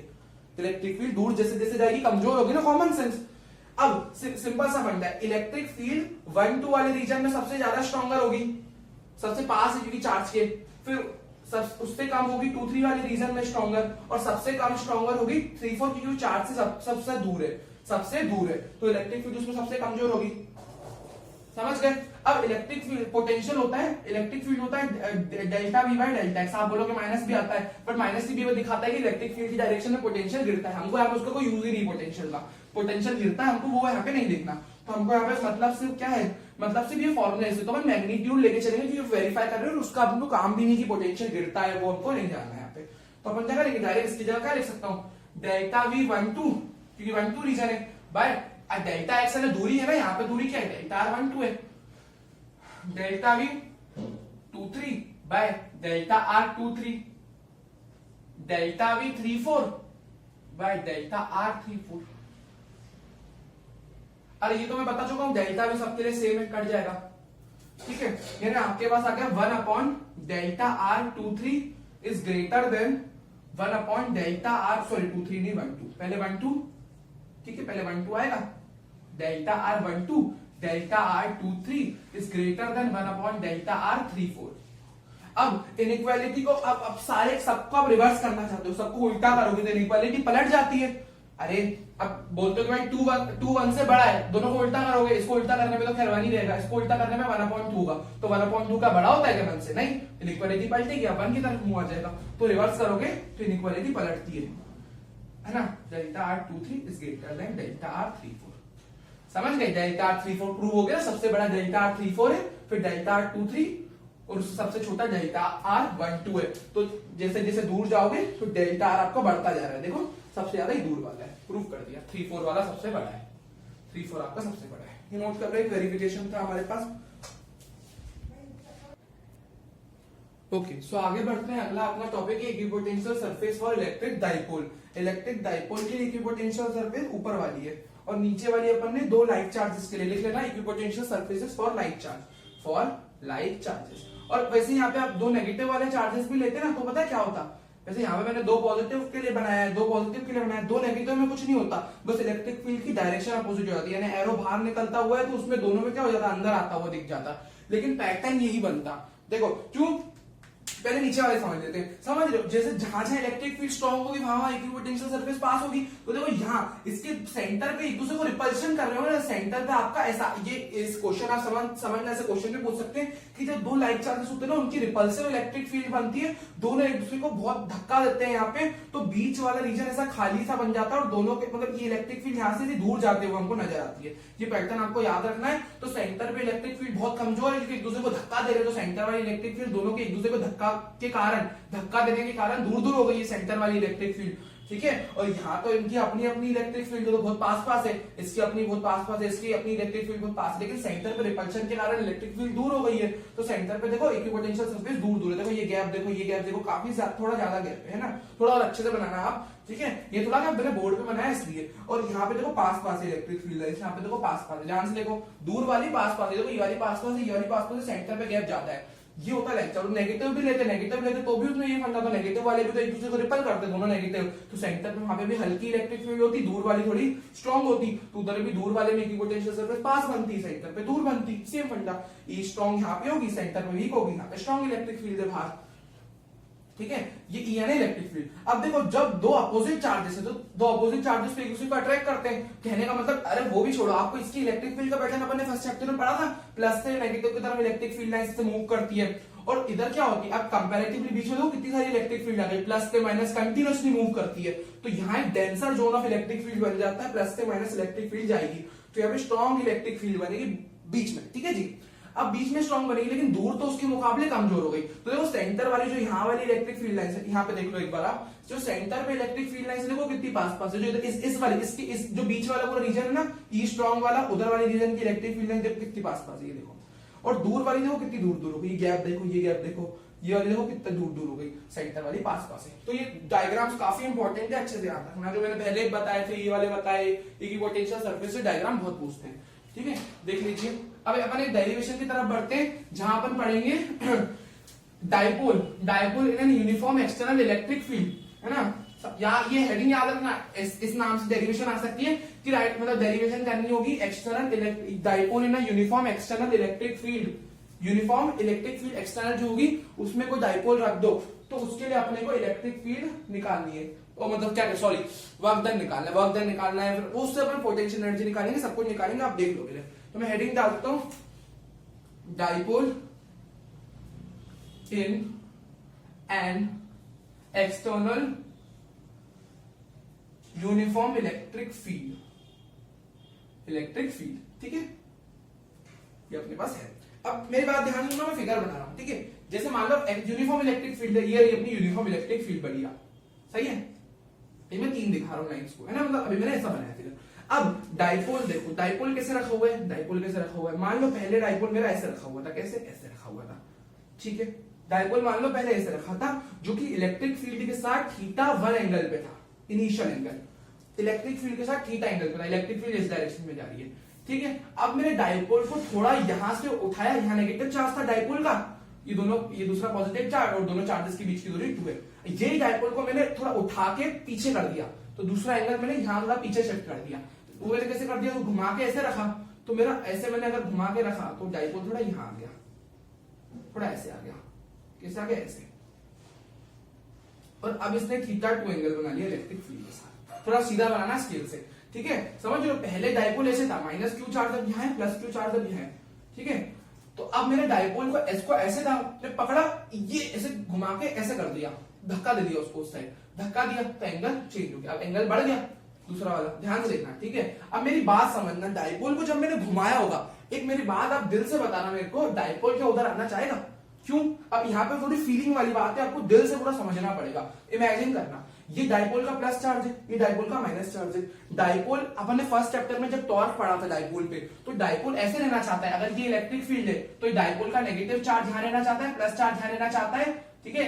तो क्यों? क्योंकि प्लस पे कंटिन्यूअसली यहां फोर्स लग रही है, तो वही रहना चाहेगा अपनी फोर्स के इन्फ्लुएंस में, माइनस पे कंटिन्यूअसली यहां फोर्स लग रही है, तो इन फोर्सेस के कारण माइनस को यहां धक्का मिल रहा है, प्लस को यहां धक्का मिल रहा है, तो धक्के के कारण माइनस वाला ही रह जाएगा और प्लस वाला ही रह जाएगा, कंटिन्यूअसली इस पे यहां फोर्स लगेगी, उस पे वहां, ठीक है। मेरी बात समझना, अब मैं, ठीक है जी, डायपोल को मैं कंटिन्यूअसली घुमा रहा हूं, तो डायपोल की पॉजिटिव चार्ज पे तो कंटिन्यूअसली यहां फोर्स लग रही है ना, और उस फोर्स के अपोजिट मैं उसको घुमा के यहां लेके आ रहा हूं, और जैसे जैसे मैं घुमा रहा हूं मेरा नेगेटिव चार्ज यहां शिफ्ट हो रहा है, लेकिन नेगेटिव चार्ज पे फोर्स तो इस साइड है, तो हम उन पूरा पूरा अपोजिट लेके जा रहे हैं उनको, समझ रहे हो, पूरा 180 घुमा के लेके, मतलब 180 पूरा तो नहीं घुमाया मैंने, डायपोल ऐसे रखा रहता है, इधर नेगेटिव इधर प्लस, मैंने उसको उठाया, प्लस को घुमा के वहां रखना चाहा, तो मैंने घुमा के, और प्लस पे यहां थोड़ी, प्लस पे तो कंटिन्यूअसली देखो वहां फोर्स लग रही होगी, तो जबरदस्ती लेके आया अपन उसको, प्लस पे कंटिन्यूअसली यहां फोर्स काम कर रही होगी, माइनस पे कंटिन्यूअसली यहां फोर्स काम कर रही होगी, और जो पहले वाला थीटा वन है ना, वहां तक भी लाने में मैंने अगेंस्ट ही काम करा है, क्योंकि पहले वाला भी जब यहां तक भी लेके आओगे भाई वो सीधा एकदम ऐसे लेटा हुआ रहना चाहता है, प्लस यहाँ पे माइनस यहाँ पे, प्लस पे कंटिन्यूअसली यहाँ फोर्स लग रहा होगा, माइनस पे कंटिन्यूअसली यहाँ, तो इलेक्ट्रिक फील्ड पूरी जी जान लग रही है, मैं डायपोल को सीधा कर दूं, थीटा 0 कर दूं, और यहाँ पे तो और ज्यादा फोर्स बढ़ जाएगी, है ना, इस पे कि भाई प्लस और दूर आ गया, कंटिन्यूअसली उसमें वहां फोर्स लग रही होगी, माइनस पे यहाँ फोर्स लग रही होगी, समझ रहे हो, तो कंटिन्यूअसली अगर हमने फोर्स हमारी कम करी एक्सटर्नल, तो डायपोल फिर ऐसा लेट जाएगा, प्लस वाला अपनी फोर्स की तरफ, माइनस वाला अपनी फोर्स की तरफ, आए आप इमेजिन कर पाएंगे। अब मैं आपको एक बात बताता हूं, जैसे जैसे डायपोल को मैं एक्सटर्नल वर्क डन, देखो ये कोई डेरिवेशन थी, मैंने भाई आपको बताया था पिछले कंसेप्ट में भी, शुरुआत की स्टेप आपको थोड़ी पता होनी चाहिए, रीजन में लेकिन दे रहा हूं आपको सबके, आपको याद थोड़ा प्रैक्टिस करी होनी चाहिए, याद मतलब दिमाग में होना चाहिए, प्रैक्टिस वाइज प्रैक्टिस करते रहना, मैं आपको ये कह रहा हूं बस, और मैं आपको समझा तो रहा हूं फिर, ठीक है। अब मेरी बात ध्यान समझना, ठीक है। अब कंटिन्यूअसली टोटल अगर मुझे वर्क एक्सटर्नल मैंने कितना करा डायपोल को थीटा 1 से थीटा 2 तक ले जाने में, वो मैं इंटीग्रेट करूंगा छोटे छोटे DW एक्सटर्नल का। अब आप बोलोगे ये स्टेप कैसे हुई, देखो मैं इसका स्टार्टिंग स्टेप का सबका रीजन भी तो दूंगा। देखो जब मैं उसको थीटा 1 से उठा के, ये से लेटा हुआ था डायपोल पहले, ठीक है पूरा, मैंने उसको यहां से उठा के जब थीटा 1 एंगल पे लेके आया, तो कंटिन्यूअसली इस पे इलेक्ट्रिक फील्ड का फोर्स काम कर रहा होगा, इलेक्ट्रोस्टैटिक फोर्स में उसको अगेंस्ट लेता हूं, यहां तक लेके आऊं, अगेंस्ट काम करके लाऊं, और जब तक मैं उसको यहां ला रहा हूं, ठीक है भाई, सोच रहा हूं इलेक्ट्रिक फील्ड ठीक है अभी ज्यादा दूर गया नहीं डायपोल, तो लगा रहा होगा फोर्स।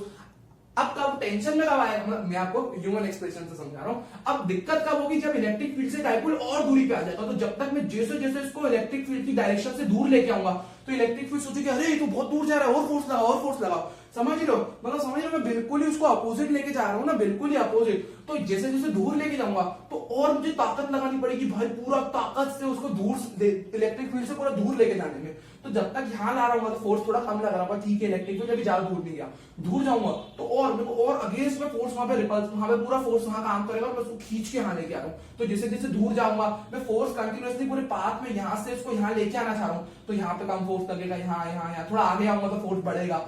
किसका फोर्स बढ़ेगा, इलेक्ट्रोस्टैटिक फोर्स का, लेकिन मुझे मेरा फोर्स भी तो कंटिन्यूअसली बढ़ाना पड़ेगा। मैं उसको एक्सटर्नल फोर्स से लेके आ रहा हूं, तो मुझे यहां तक उठाने में इतना फोर्स नहीं लगेगा, लेकिन मैं जब उसको यहां तक ले जाऊंगा तो मेरे को एक्सटर्नल वर्कडन ज्यादा करना पड़ेगा, यहाँ धीरे धीरे मेरा वर्कडन भी तो चेंज होगा, मुझे फोर्स बढ़ाना पड़ेगा ना, जब मेरा यहाँ जाएगा। आप समझ रहे हो, यहाँ से उठाने में, यहाँ पे समझ लो, इसको आपको दिमाग में ऐसे रखना, मैं आपको पर्सपेक्टिव के लिए बता रहा हूँ कि जैसे जैसे आप दूर उसको अगेंस्ट लेके आओगे, उसमें फोर्स बढ़ेगी कि नहीं बढ़ेगी। यहाँ पे आपको ये दिमाग में रखना है कि भाई मैं उसको अगेंस्ट में, पहले सिंपल सा भाई ठीक है अभी हल्का से उठाया मैंने यहां तक लाने में इतना, पर जैसे जैसे मैं अगेंस्ट में ले जा रहा हूँ तो मुझे मेरी फोर्स बढ़ेगी ना, जैसे जैसे अपन कोई इंसान पुशअप मारता है, तो शुरुआत की पुशअप करने में दिक्कत नहीं होती, जैसे जैसे पुशअप बढ़ते जाते हैं तो ज्यादा ताकत लगती है ना शरीर की, शरीर ज्यादा थकता है, तो अपने को ज्यादा ताकत लगानी पड़ेगी दूर जब ले जा रहे हैं। तो ये मैंने आपको पर्सपेक्टिव के लिए पूरा बताया, तो आपको लिखना नहीं है, आप बस अंग्रेजी में थोड़ा बहुत समझा देना, जो है ना, थोड़ा लैंग्वेज ऐसी हो, बुकिश टाइप लैंग्वेज, अच्छी लैंग्वेज में लिख के आना। ये तो मैंने आपको पर्सपेक्टिव के लिए बताया, ठीक है। अब DW वर्क भाई लिख देना ना कि भाई वर्क एक्सटर्नल इज ऑल्सो, कौन सा work external is also non uniform here, हमको उसको इंटीग्रेट करना पड़ेगा, वेरिएबल है वर्क एक्सटर्नल भी यहाँ पे, तो ये है, ठीक है। तो छोटे छोटे DW वर्क एक्सटर्नल का इंटीग्रेट करोगे। अब हमने पढ़ा है कि एनालॉग में वर्क डन होता है फोर्स इनटू डिस्प्लेसमेंट, लेकिन रोटेशनल एनालॉग में क्या होता है, work done tau into theta होता है। रोटेशनल मोशन में पढ़ा था ना, फोर्स की जगह टाउ हो जाता है, डिस्प्लेसमेंट की जगह एंगुलर डिस्प्लेसमेंट हो जाता है। तो अब यहाँ पे एंगल्स की बात है, तो मैं टाउ इनटू थीटा लिख सकता हूँ, tau into obviously D theta लिखूंगा।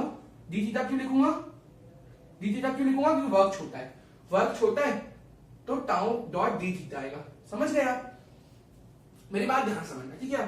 अब यहाँ पे लिमिट, अगर मैं, चलो लिमिट अगले स्टेप में लगा देंगे। टाउ क्या है मेरे पास, टाउ का फॉर्मूला मैंने फर्स्ट चैप्टर में पढ़ा था, पी साइन थीटा होता है जब डाइपोल को एक्सटर्नल इलेक्ट्रिक फील्ड में रखते हैं, फर्स्ट चैप्टर में पढ़ा था। लिमिट क्या है, यहाँ पे थीटा 1 से थीटा 2 लेके जा रहा हूं मैं उसको, यहाँ पे भी लिख सकते हो थीटा 1 से थीटा 2 लेके जाए हम उसको, राइट।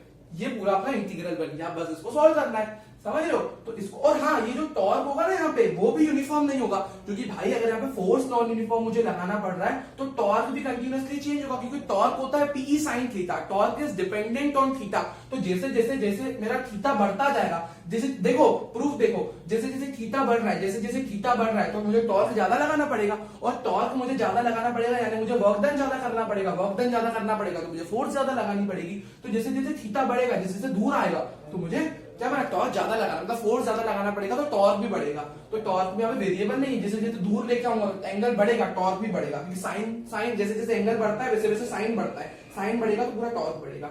तो ये पूरा रीजन मैंने आपको दे दिया, लिख लीजिए इतना, आगे इंटीग्रेट करना है, बस आपको सॉल्व करना है मैथमेटिकली।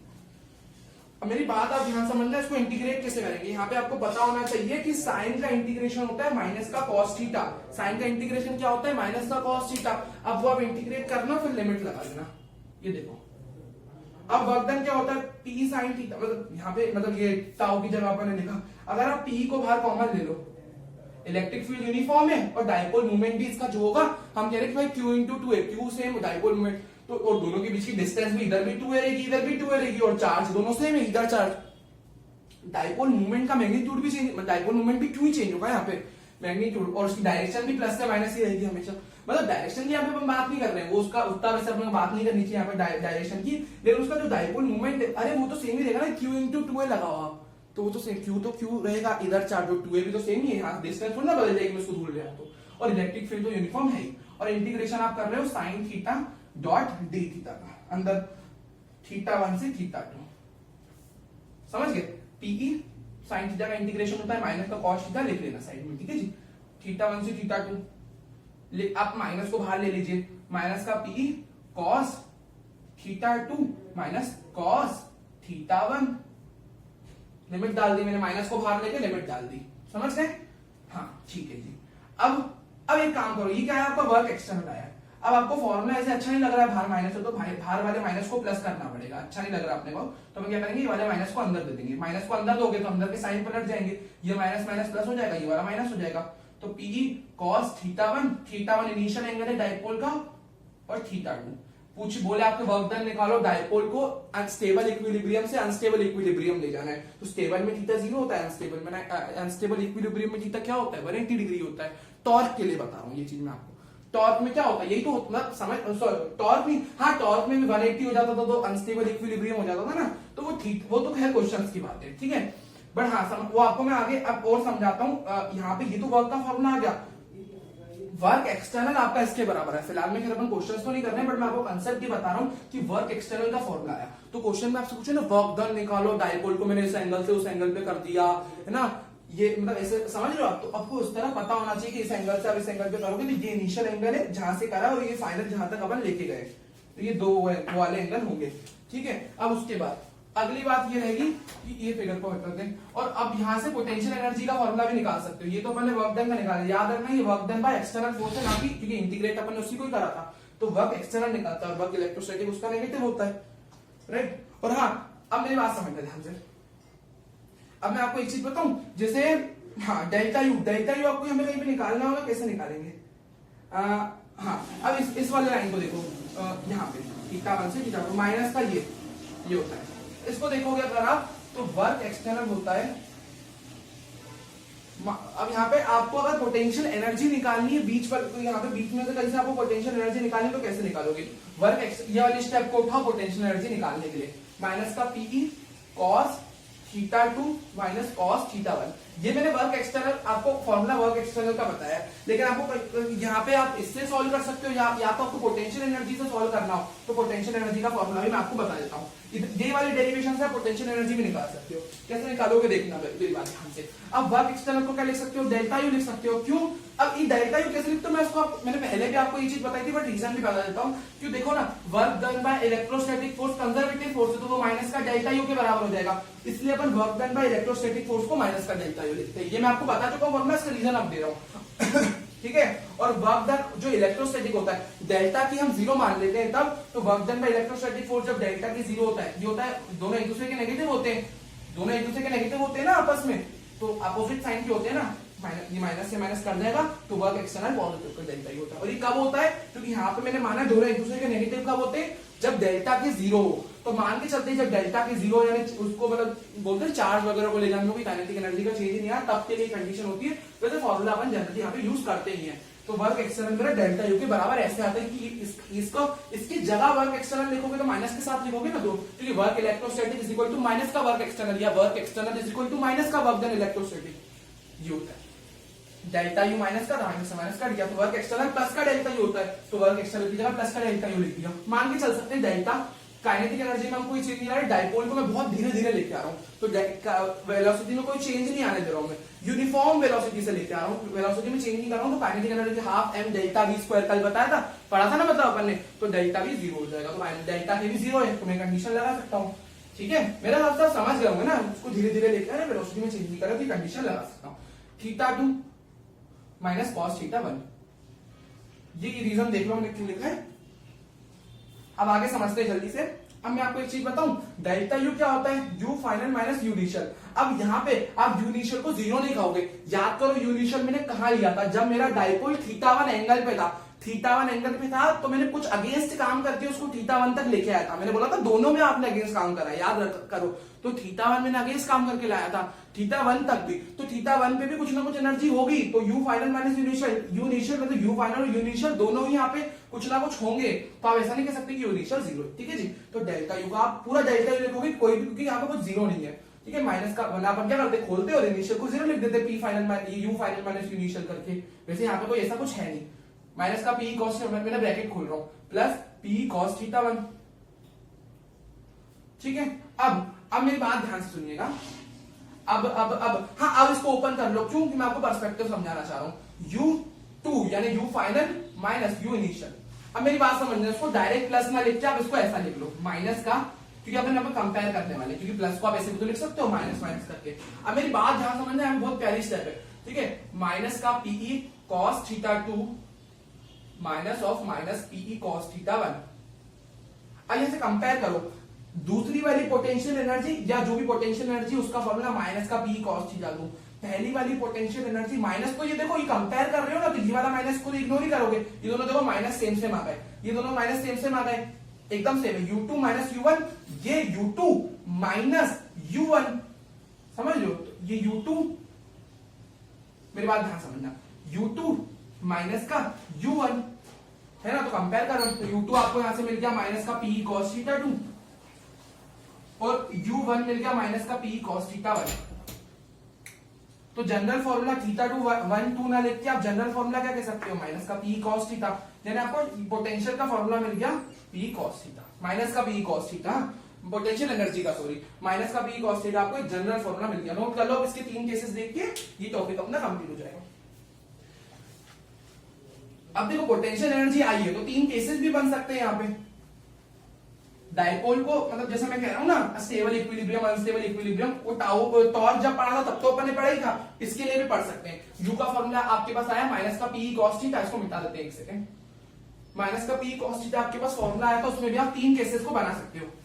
कैसा, जब थीटा आपका पहली बात तो क्या वो थीटा आपका जीरो यानी एकदम डाइपोल स्टेबल कंडीशन में, और अब मैंने आपको ये भी बताया था कि जब चीजें स्टेबल होती है तो पोटेंशियल एनर्जी उतनी कम होती है। पोटेंशियल एनर्जी कब आती है, कंजर्वेटिव फोर्सेस के अगेंस्ट काम करती है। तो समझ रहे हो, यहाँ पे जब जीरो पे होती है, माइनस क्यू इधर है प्लस क्यू इधर है, डाइपोल मोमेंट उस डायरेक्शन में, इलेक्ट्रिक फील्ड उस डायरेक्शन में, दोनों सेम डायरेक्शन में, cos 0 1 होता है तो माइनस पी, पोटेंशियल एनर्जी सबसे कम हो गई, सबसे कम माइनस के साथ, और सबसे कम इसका मैग्नीट्यूड काफी होगा पी का मतलब, और माइनस में तो सबसे कम होगी ना, यहाँ पे माइनस में सबसे कम होगी पोटेंशियल एनर्जी, माइनस है ना, तो ये वाले केस सबसे कम पोटेंशियल एनर्जी मिलेगी जब थीटा आपका जीरो। इसी को कहते हैं स्टेबल, जब डाइपोल स्टेबल इक्विलिब्रियम में रखा हो। तो डाइपोल जब स्टेबल इक्विलिब्रियम, थीटा वाला फंडा पूरा टॉर्क जैसा ही होगा यहाँ पे, थीटा स्टेबल, जीरो यानी स्टेबल इक्विलिब्रियम है ना, 180 यानी अनस्टेबल इक्विलिब्रियम, तो थीटा 180 लोगे तो अनस्टेबल इक्विलिब्रियम बन जाएगा।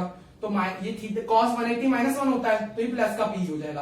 अब यहाँ पे देखो पोटेंशियल एनर्जी मैक्सिमम आई है, प्लस के साथ पूरा पी मिल गया आपको।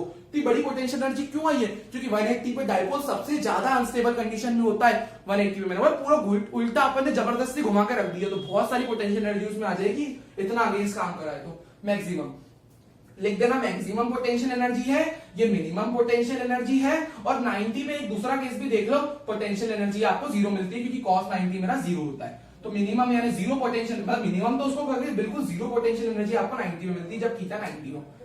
समझ गए?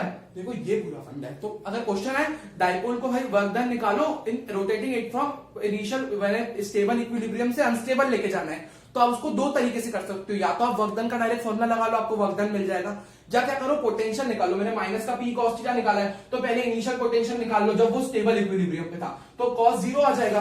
अनस्टेबल इक्विलिब्रियम में कॉस जीरो होता है ना, फंडा सेम होता है, तो माइनस का पी इनिशियल आ जाएगा। इनिशियल पोटेंशियल जब था, इनिशियल पोटेंशियल एनर्जी आ जाएगी माइनस का पी, और to rotating it from unstable equilibrium, final उसको अनस्टेबल लेके जाना है। तो इनिशियल उसकी पोटेंशियल एनर्जी कितनी होगी, माइनस का पी, जब वो अनस्टेबल इक्विलिब्रियम, जब वो स्टेबल इक्विलिब्रियम में था।